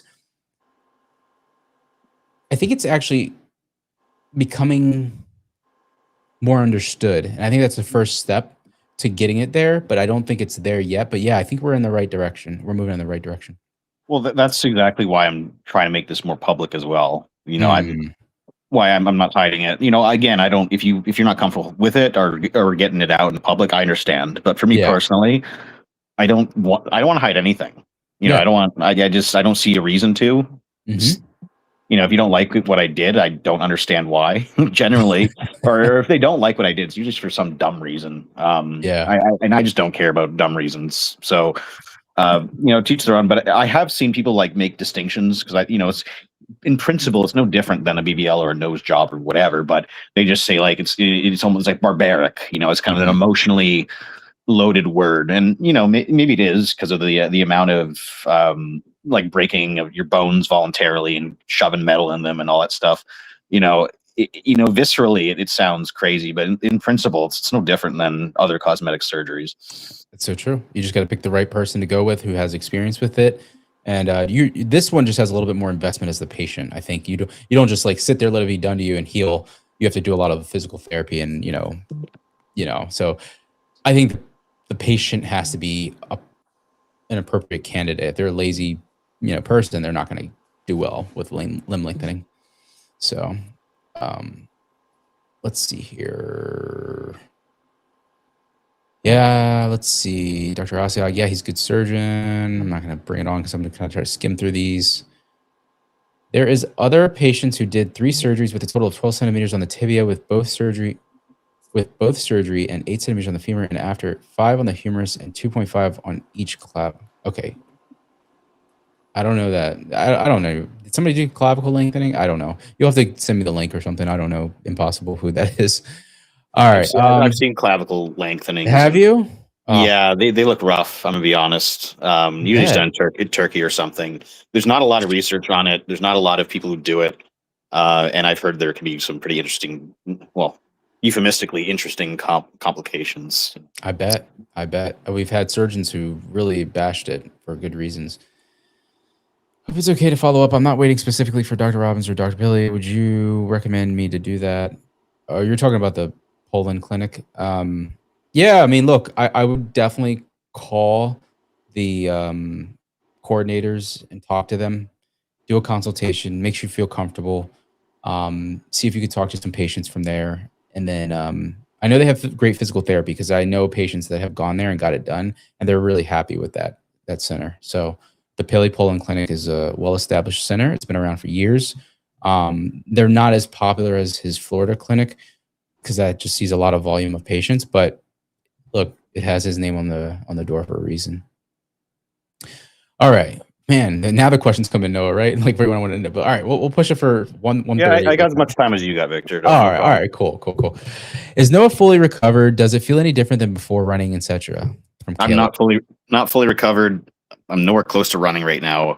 Hopefully, I'll be walking without support tomorrow. Running would probably be several months away after that. Yeah.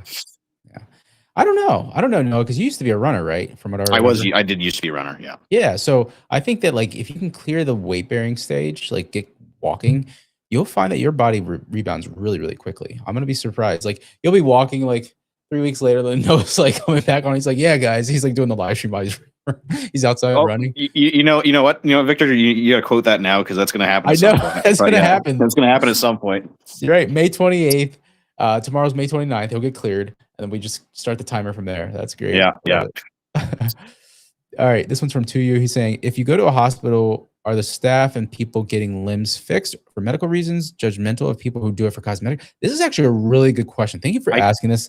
I can actually answer this directly. Go ahead. Because I was in a public hospital, and I was in the orthopedic ward with people who, generally like, oh, I fell off a ladder or I got in a car accident, and I just straight up told them like, no, I broke my femurs voluntarily to get taller, and honestly, nobody even like in different age groups. Like one of the guys I was talking to, he was like in his 80s or 70s, and he fell off a ladder and broke his leg.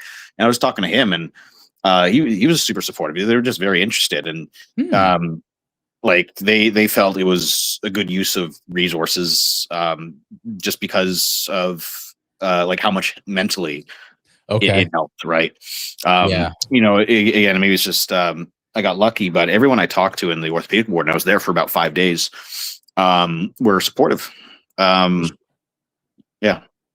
that's fantastic. And I think I'm wondering, is it because you explained your situation?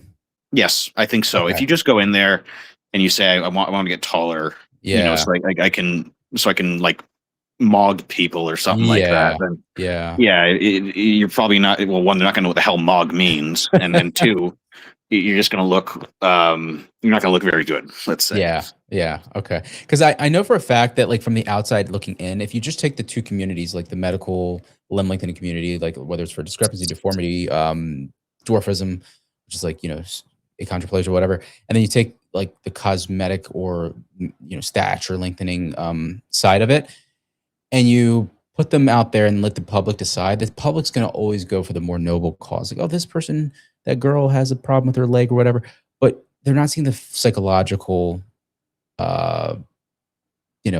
impacts. And the issue is as well, we're getting better at this, but I still think we don't really consider mental health to be as 100%. Like equivalent to physical health. Yeah. Because these are diseases, these are things that are more complicated, and they're not really things that can be tested as well. It's usually more not necessarily subjective, but I think we just generally have still have a stigma towards mental health not being like real problems in a sense. 100%. I think we're getting better at that over time, though. I do too, and that's fantastic. The way you said that was perfect, Noah. That was excellent. I mean, think about it. This is a transformative process, but it's psychological. So the word is physiological, right? Like it's body, it's mind, it's everything. And I think that's what's so powerful about it. It's not just okay. Yeah, mine was a discrepancy, but it also gave me height. It also turned off the thoughts about my height. It turned off the thoughts about my pain. Like it did a lot for me, so I could focus on life. And then I went away for 3 years, and then people started DMing me and saying, "Talk about limb lengthening." And here I was. So it allowed me to focus, just to turn off the noise. Like, where your TV's like, you get bad signals or something like that. And it's like, oh, I got to hang up. I got to call you back. Right. Yeah. That's what it's like when you can't stop thinking about your height, or you can't stop thinking about your discrepancy or something. And then all of a sudden you get it done. And then when you can turn that off, I've talked to hundreds of patients. They are so happy they would do it again. They would go through the pain just to turn that pain off. And that's what makes this surgery so powerful. I, despite the pain I went through, like some days I legit wanted to be dead, just how bad the pain was. I do this again in a heartbeat. I don't care. I do it again. Wow. Yeah. That's amazing. But do you notice the difference in how you feel now? I mean, I'm asking you know it, right? It's like night and day. It's like night and day. Like every day in the past, like ever since I was a teenager, for like 10 years, just that nagging in my head, just every day. Doesn't matter if I was public, doesn't matter if I was by myself or looking in the mirror or whatever. I did the same. It was just bad. And like I needed it to stop. I tried the more traditional methods because I thought this would just be a, simple, some cognitive behavioral therapy, maybe some antidepressants here and there, but it just didn't work. Nothing worked. And then I got the surgery and it's gone. Like I don't feel it anymore. That is why I want to do that research with Dr. Windish about why people get this done, because a lot of people say, oh, just get therapy. And he actually said in one of his papers before, like therapy doesn't work, and he's a psychologist, right? But I want to attach it to the reasons why people get this done. And I think it's going to come down to one core reason, which is what Noah alluded to earlier. And it's about your own reason, right? Like it might be like you're looking for an ROI benefit. Like, hey, I want to have more dating opportunities. Sure, fine. Or like, I don't want to get disrespected when I go out in public. Fine. But at the end of the day, it's who you see in the mirror. You have to be content and happy with that. Would you agree, Noah? Oh, absolutely. And every time I look in the mirror now, like I'm happy at what I'm seeing. Yeah. Like I don't have any thoughts. I'm just, it's indescribable. Yeah. The freedom you feel from your own thoughts. Jeez, that's just and that's why it's so addicting for me. I mean, it's like every day I meet a new patient, or I read a new email, or I consult with a new prospective patient, whatever. It's like, this is a new story, right? And I've always grew up on like those superhero things. It's like just finding out why this person wants to get done. And over time, you see trends. You see the same reasons come up over and over and over. And that's why it's easy for me to advise people. But I will say that each person has their own unique angle, and it's so interesting. And then when they go through it, and I follow like Real, right? Like I've been following him before he was he got his first surgery, and Noah too. Like Noah, did we talk before you had your first surgery? I think we did. And I actually emailed you like a year before. Yeah. On my proportions, which you did answer, and it was very helpful. Yeah. See, and it's just like, it's really powerful for me because I don't know whether it's the bodybuilding thing or whatever, the transformation, right?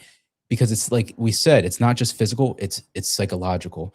And these people, like Noah just said, it's night and day. So when he's able to put his feet on the ground tomorrow without the crutches, and he can just walk out of that doctor's office, tears may well up, and he just might feel something inside that he hasn't felt for years. It's just pure bliss, pure happiness. And I can't wait for it, man. So this is powerful stuff.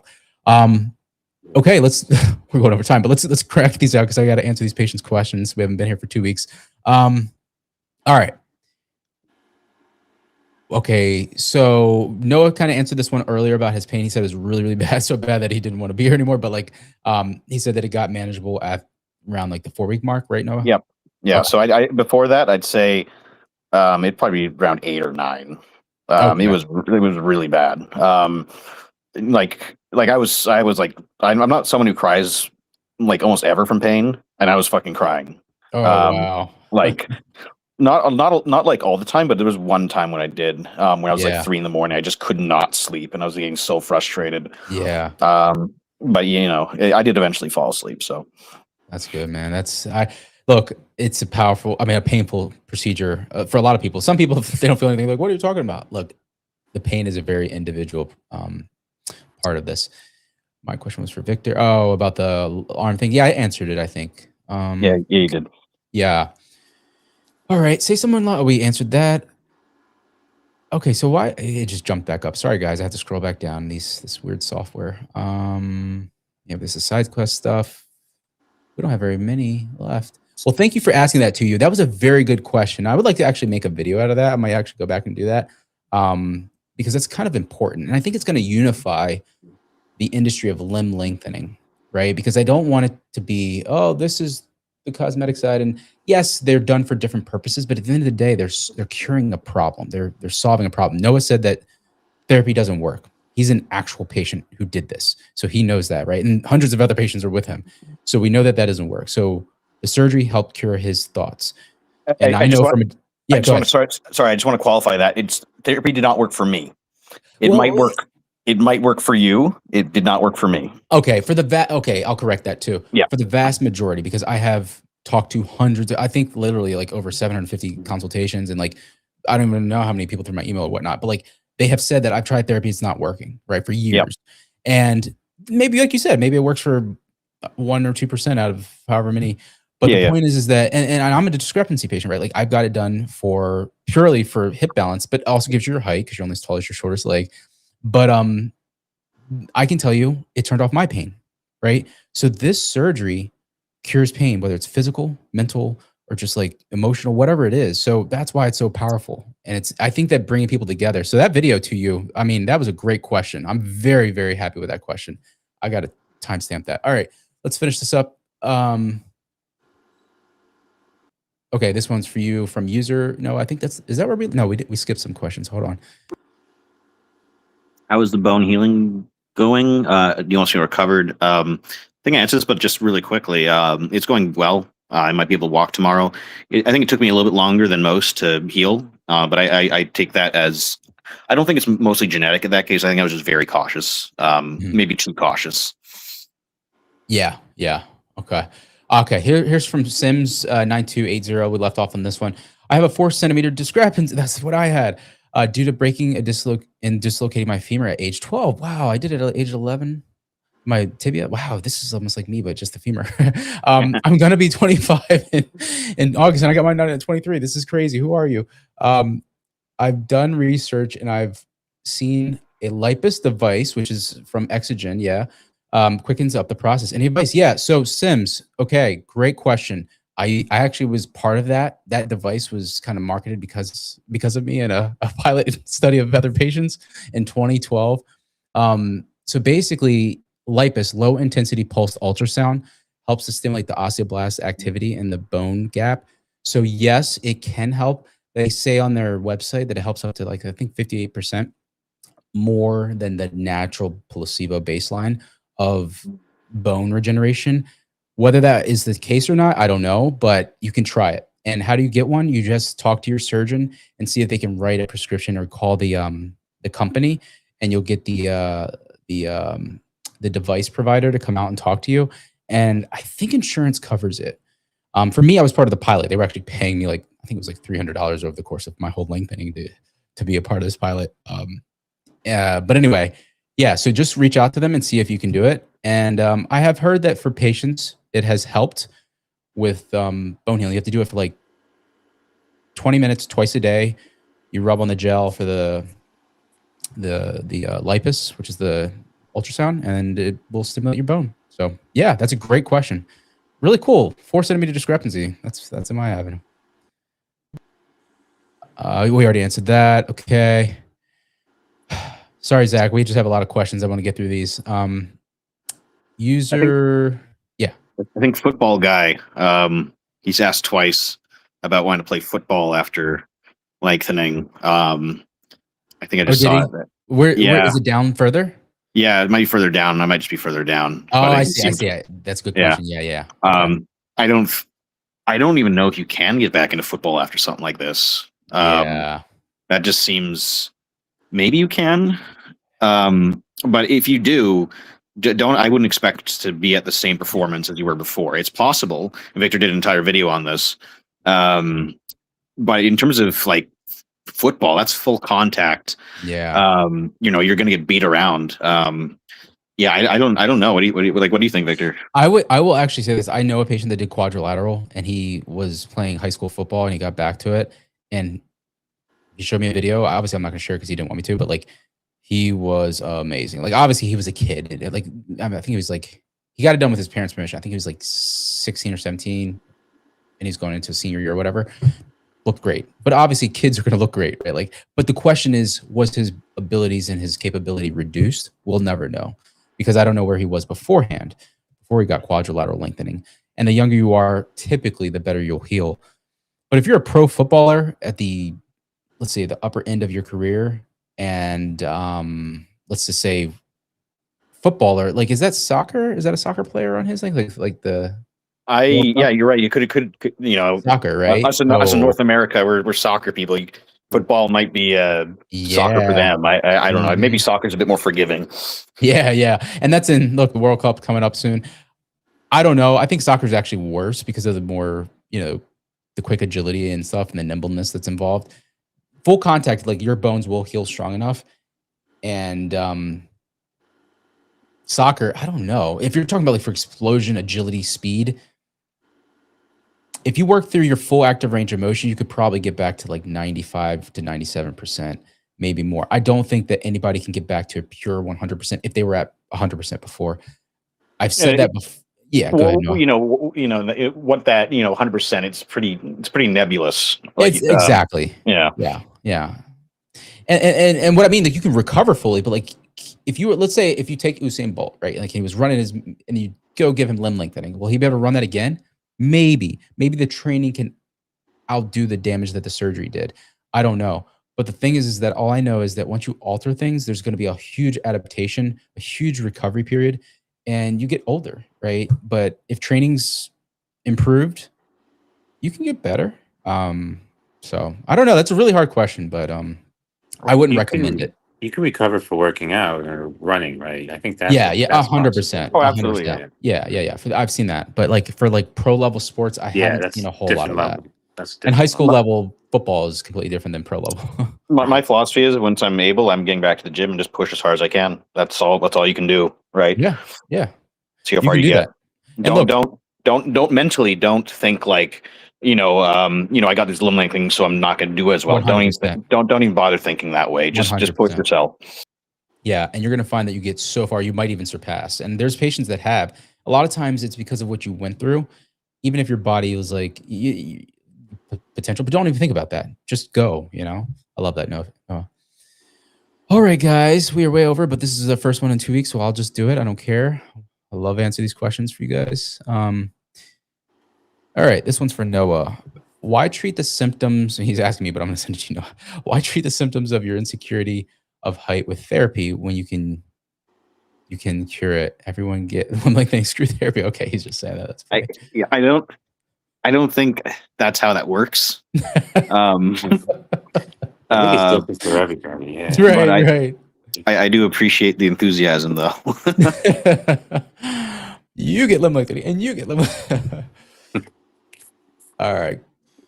Is it important to fix dental issues? That's personal. I guess you would just have to figure that out. Do you mean like, I don't know, like, is this a cosmetic thing you're asking, or is it like a medical thing? Like, I think it's I think it's generally like should I fix my dental stuff before the surgery? I've heard that question a few times. Yeah, that's the best thing I can think, because obviously dental has nothing to do with your legs, but if you get dental work done and you're on some drugs or something, maybe that could be a thing. Right. I think that a patient actually was going to do this, and the surgeon said as long as it's like six weeks before. Depending, that was his procedure. Different procedures are going to have different timelines. So just talk to your surgeon. All right. We answered that one.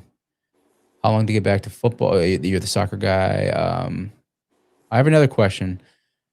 These proportion questions. We're not going to do that one. We did it earlier, I think. Is it better? Okay. You're asking, would you do 5 centimeters tibia the end ratio of 0.85 Is it better than 6.5 femurs in ratio of 0.66?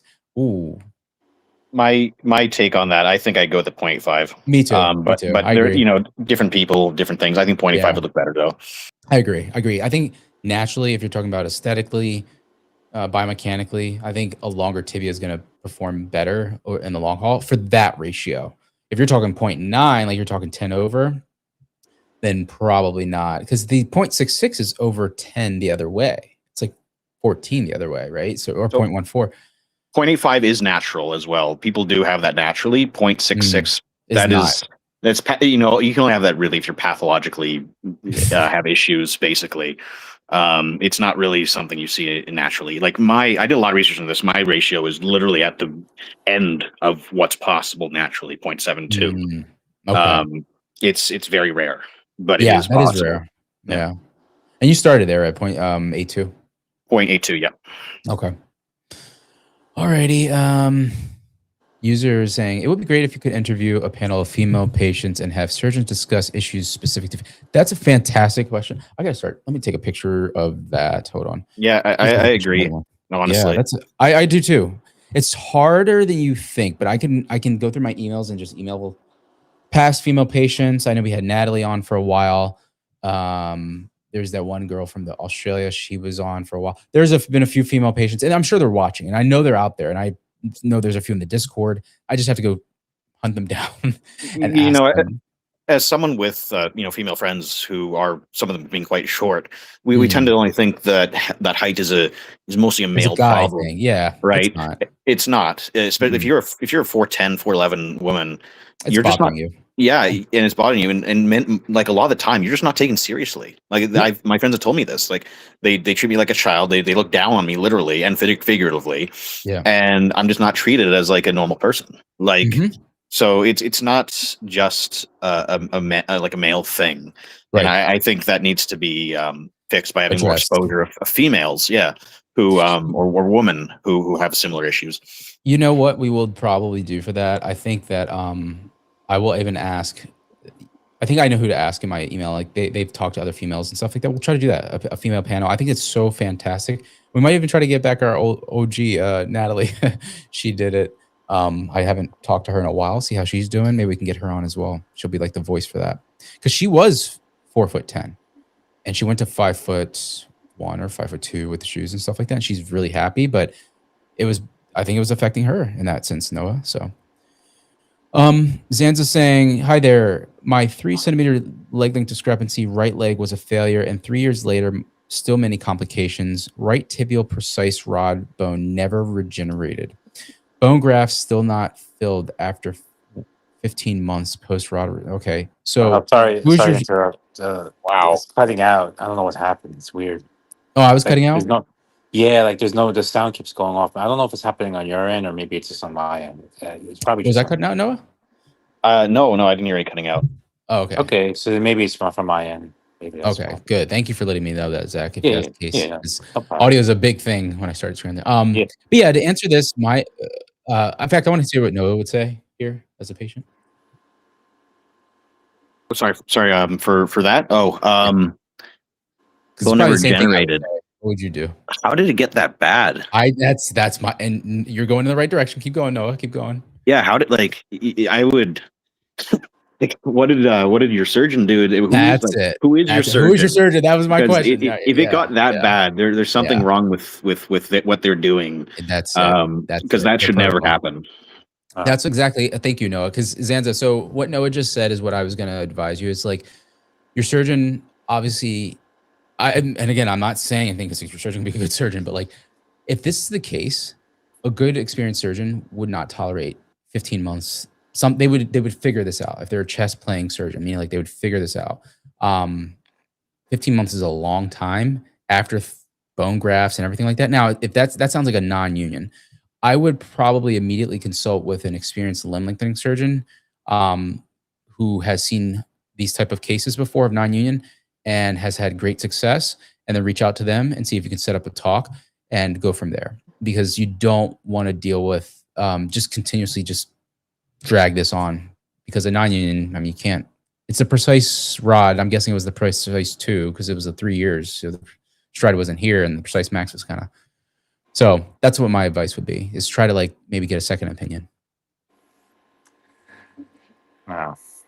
All right, last couple. We have made it down to the bottom of the list, I think.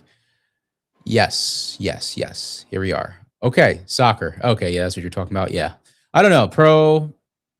There was actually somebody who was a pro soccer player like a couple years ago. He reached out to me and he's like, "Should I do this?" I was like, "No, don't do it. Just wait till you're done." So that's my advice. Just wait till you're done. You can still play soccer, but I just don't know if you would be doing well on the team. Plus, you got the World Cup to worry about. Don't do this. I was not a normal case. Clubfoot. Oh, okay. So you had a deformity. Clubfoot and atrophy in the right leg due to tendinectomy. As a child, along with the failure process, I was genetically tested. Turns out I have EDS POTS. Wow. Okay. So you know what? I stick with my stance. See an experienced surgeon who knows how to. Dr. Robbins will be on in a few weeks. I think he was traveling a lot. So if you can join then, Zanza, or shoot me an email, we can link you up with Dr. Robbins when he comes on. You can just ask him your questions. He'll just run it down and just tell you everything. Because I don't even know some of those conditions. I've heard of, I don't remember the EDS, but that's Ehlers-Danlos syndrome or whatever. It's like flexible joints and tissue. Yeah. So good surgeon. My issue, okay, here she's going on. My issue is 39 years of spinal deformity, slowly straightening out, internal organ shift, and heaps of complications. I never considered Tibia. Okay, then it says, was all about my LLD and back pain. I'm 39. Yeah, you're very fit. Okay, so yeah, shoot me an email, Victor at cyborgforlife.com, and I can label you as a guest to have on with Dr. Robbins or a surgeon that comes on. Excuse me. All right, we're getting there. We're getting there. Is limb lengthening good if you're trying to become a goalie or not? No, it's not. Well, I mean, it depends. Are you doing it pro level or just doing it for fun? Big difference. If you're doing it for fun, you could do it. ChatGPT, I can't talk anymore. My water. No, answer this one. ChatGPT told me that bacteria could potentially interfere with the precise hand. Like, bacteria could particularly, anytime you get surgery, bacteria could interfere with anything.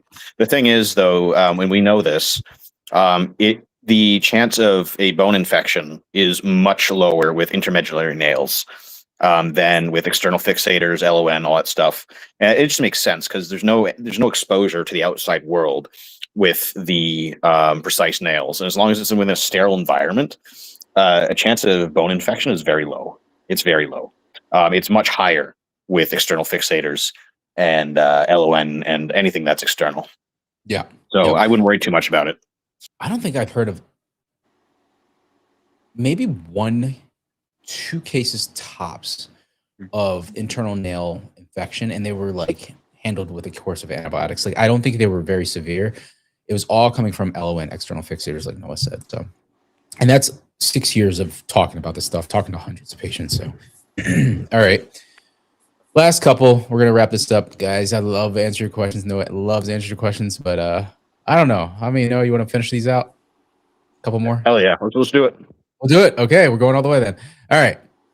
Okay, so yeah, like I said, Zanzo, shoot me an email. We're gonna get your case addressed. I would love to kind of actually dive into that. The surgeon loves cases like that. That's what they love doing. Football, doing the tibia mess up your Achilles tendon? It can, yes. You can get a bad ballerina foot equinus contracture. The bacteria thing is more of an issue with the LON method. Yeah, he's answering. I came in late. Missed the opening part. Which doctor did you do with? Oh, that's you, Noah. Dr. G. Okay. Yeah, so go ahead, Noah. Answer that. Yeah, so I did Dr. Sinatz in Vancouver. He's newer. Not newer to surgery. Like, he's a very experienced orthopedic surgeon, but newer to the cosmetic. He only operates on Canadian citizens right now. Probably for insurance reasons. But yeah, he did very well.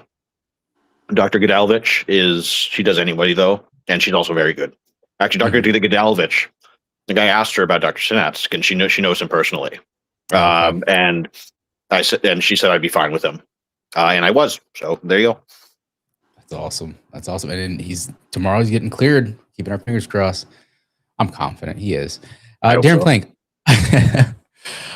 I'm at 4 months in, and my doctor is saying the bone isn't growing well. I have absolutely everything dialed in: vitamins, diet, exercise, Forteo, and much more.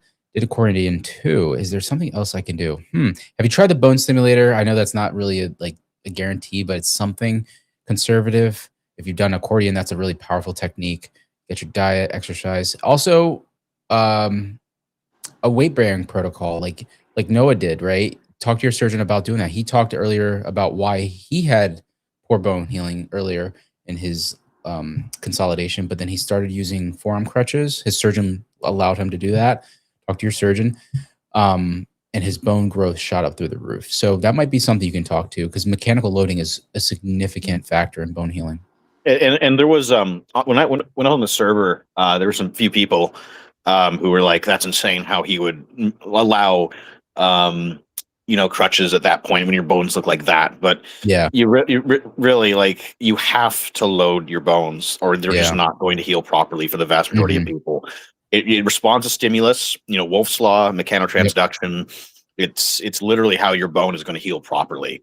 If it doesn't have that stress, there's no reason to build strong bone. And the precise nails are designed in such a way to mimic the way bones are, that would actually stimulate that osteoblast activity. So you have to be moving around. You have to be weight bearing. Listen to your surgeon, but push it as far as you can safely. Yeah, and I think that's why this Precise Max is so sought after, because it's allowing you to do that comfortably without the damage to the implant. So we're hoping that thing comes out and patients can get this done. And it's going to transform the industry. So it's good for weight bearing too, right? Yeah, exactly. User saying, Victor, as someone who has had 5 centimeter tibial lengthening, do you think it's possible to have a decent recovery and get back to 90% of athletics? I think so. Absolutely. Yeah, I think so. I think you can get higher than that. What I was saying earlier is that anytime you have surgery, scar tissue forms, except for bone. Bone heals with itself. It remodels itself. It's not scar tissue, but scar tissue, longer limbs, biomechanics, nerve conduction, proprioception, active range of motion, flexibility. There's a lot of factors that can affect your performance at the top end. But if you mitigate all those, factors, you can find that you can get to a very high level of recovery, very, very high level. You can probably get back to it. I just want to say, sorry to interrupt, but my flexibility is better than before. Even after 7 centimeters of my femurs, my flexibility is better than before. So your bones really, your muscles really can stretch, and they adapt. Yeah. Okay. Yeah, I agree. I think that's good. I'm with a surgeon you highly respect. Oh, really? Okay. So yeah, look, and that's what I was gonna say. All these things sound amazing. So you did everything right. Try the bone stimulator. I mean, it's not a guarantee, but some patients have found that it works. I mean, Forteo sounds great. And then weight bearing is even if if they don't allow you to walk with crutches or something like that, the surgeon doesn't clear you for that. Standing, with the walker, with with the weight scale to what they give you for your capacity. If you can't stand without it, just standing longer with the walker, you can do that. You can. Everybody can kind of offload a certain amount to where they're safe. So talk to the surgeon about is it okay if I do standing exercises with the weight scale? And there is that drug, teriparatide or whatever, for osteoporosis. Yeah, he's doing that. Yeah, Nailed Legs is doing that. I'm pretty sure, or did that in the past. But that can be helpful. When I brought my surgeon, he was kind of like bewildered for a sec. But it depends on the surgeon, right? If nothing else is working though, that's another option, right? Yeah, he seems to be doing that though with the Forteo. That's the brand name of it, Forteo teriparatide. But I think that I really do think that what you said earlier. Darren Plank, what about your weight bearing? Are you standing with the walker at least? Did limb lengthening clinic, Dr. Shanna Main, Brisbane, Australia. Apparently, I'm her only failed case. Oh, well, so that's amazing for her. And that's unfortunate. But the thing is, you can be the best in the entire world, and then one complication. Yeah. It's probability. Yep. That's when we think about there are people who are extremely fit, eat healthy their whole life. I knew someone like this. Yeah. And then they get cancer and die. right? They did everything right. And then there could be someone who smokes their entire life and lives 100. Yeah. Like it's not right. Unfortunately, a lot of this stuff comes down to probability. Like you can have the best surgeon, he's never going to be 100%, or maybe it's not even their fault. It could just be your genetics or a whole bunch of other things. So, that's something to think about. No, 100%. And that's why we have percentages of risk factor. Like a fat embolism has like less than 1%. It's still something. And pulmonary embolism or the risk of like a non-union, there are percentages. So Zanza, yeah, absolutely. So she sounds like a fantastic surgeon. I don't think that there's anything wrong in still getting a second opinion. If something, because even if you go to the top surgeon in the world and something's not working, you can always get a different perspective from another surgeon. A second opinion is not going to hurt, especially if has she seen all of these cases perfectly well. Maybe she'd be open to that, or maybe a lot of good surgeons, what they actually do. That's why they, like, if you look at like say the Paley Institute or Baltimore International Center for Limb Lengthening, what they have like a fleet of surgeons. They'll say if they can't figure it out, they're not so egotistical that they won't even go ask their colleague. Like Dr. Osag, if he can't figure it out, he'll go ask Dr. Conway. She's been in the game for quarter century. He'll be like, hey, Janet, could you check this out for me? Like, they have no problem. They have no ego in it. They want their patient to do well. So I would suggest that is like maybe she has talked to another colleague, but it can't hurt to ask. So, yes, for sure, Sims. Vibration plate and air compression boots. Is that what you're doing? Interesting. I've never heard of. What the hell are air compression? I don't know. Oh, you're talking about like the ones that squeeze for the swelling? I've heard of those. But compression, compression socks, compression leg, compression pants, whatever those are. Yeah. Right. But are those like mostly for swelling though? That's what I thought it was. I didn't know it was for like. Oh well, they do actually have them for like kind of like splints and stuff like that. But I didn't think that. Yeah. But vibration plate. Oh, wait, she's the one with the non-union. So. Yeah, I don't know how compression would really help. I don't know. I'm not familiar with that in terms of how it would help bone healing. But Zanza, we are trying bone medication and exogenous machine starting next week, which is the Exogen. I've broken both nails at the top of the rod. Whoa, oh, so that's the crown. Yeah. So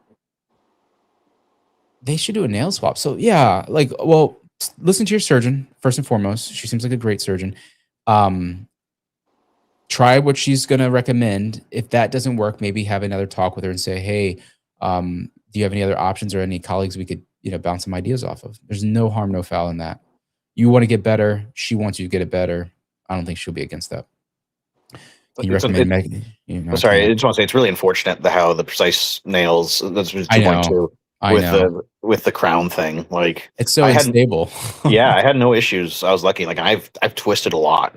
Like not intentionally or anything. Like I'm usually pretty careful, but like for me, like I've never had any issues with that. But then there's some people who just turn over in their bed and they'll break their crown, and it's like, wow, jeez, like, yeah, that's crazy. Yeah, no, that's right. A lot of that happened. I know some patients had that.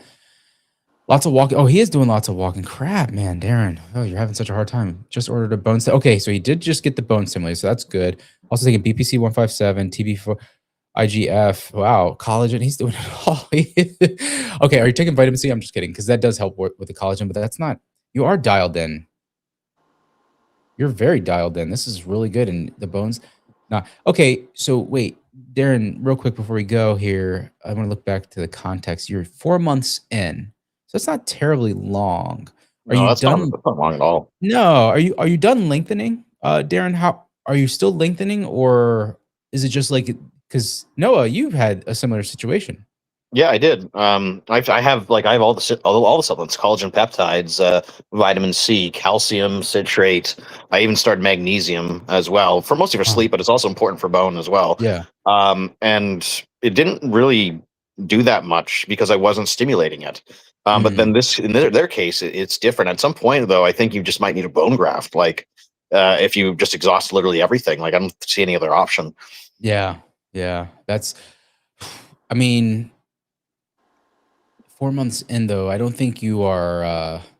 It's still short. I think it's still short because you can't, even if you've lengthened for 2 months, you're only 2 months into consolidation. Give it some time. I will tell you this, Darren, like there are some slow healers, but then when the bone starts to kind of heal, it starts taking off like a wildfire. So I'd be patient. Bone stimulators coming, that can help. use it according to the instructions, and then and to your surgeon's instructions. But you're taking all this other stuff. Try that. How are your calories? How's your nutrition? Because I know you said something about nutrition. Because I really want to kind of figure this out for you. Because this is kind of what we're trying to talk about in LO Pros about healing. Yeah, if you're not eating much, like the best thing Diet. you probably do is eat more. He says diet, but like, what are you doing for your diet, Darren? Are you eating enough? Because if you're eating at a deficit or at maintenance, it's not going to work for limb lengthening. You got to eat in a slight surplus because your body's. Think about it. Like if I'm trying to build muscle, like right now I'm cutting. I'm losing weight for a contest in the summer. It's not efficient for my body to put down new muscle tissue. It's just not. So if you're trying to build new bone, it's the same thing. You got to be in a slight surplus to build that bone efficiently. Raw materials, but Protein as well. It's so underrated. You need quite a lot of protein, especially. I'd aim for minimum 0.7, probably 1 gram per pound. I would go 1. Yeah. Just it's not going to hurt to overshoot because of this. No. This process. And at their point, I don't think it hurts to overshoot the calories. Like start gaining weight. See what happens. Right, because I know Socrates did that, and he healed like faster than like most patients. It's crazy. So, I'll see what he says here. Oh, we just hit the 2-hour mark. That's crazy, but I love it. Protein. Oh, Zanza, not for you. That was for Darren. Zanza, I have 2 bone grafts, 15 months, and still not consolidated. Please, Darren, please get onto this early. Oh, she's talking to Zanza. Wow. Have you seen that before? No. The bone graft failing? No, I haven't heard of that before. But she has a lot of conditions, so there's, I don't know, that a lot of it's almost like sounds like they would do a bone transport. I don't know. I need a surgeon to like break down all her conditions because I don't even know all of her conditions. They were like acronyms. Yeah, I've heard of one of them, but I'm no surgeon, so I don't know. But I haven't heard of a bone graft if it was done properly fail that much. It'd be good to talk about her case though. Yeah. All right, let's see. Last one we'll answer Darren here. Let's see. No, he made me slow down a lot, so I'm going at 40 mil. I'm only at 40 millimeters. Okay. Also taking magnesium, zinc, vitamin D, K2. Thanks for encouragement. Really helpful. Diet is Where's at least the calcium? Where's the calcium? Yeah, what's your calcium at? And of course, fat. He's doing great on his diet, but like, what's your calories at? Because I think that matters, and what your body weight. Like we could go into this deeper, Darren, if you want. Later, shoot me a DM on the Discord or email or something. I'll shoot you. And just add to that. So for example, I'm lucky this happened to me just now, not when I was still like trying to heal. I started a new medication, and it has suppressed the shit out of my appetite.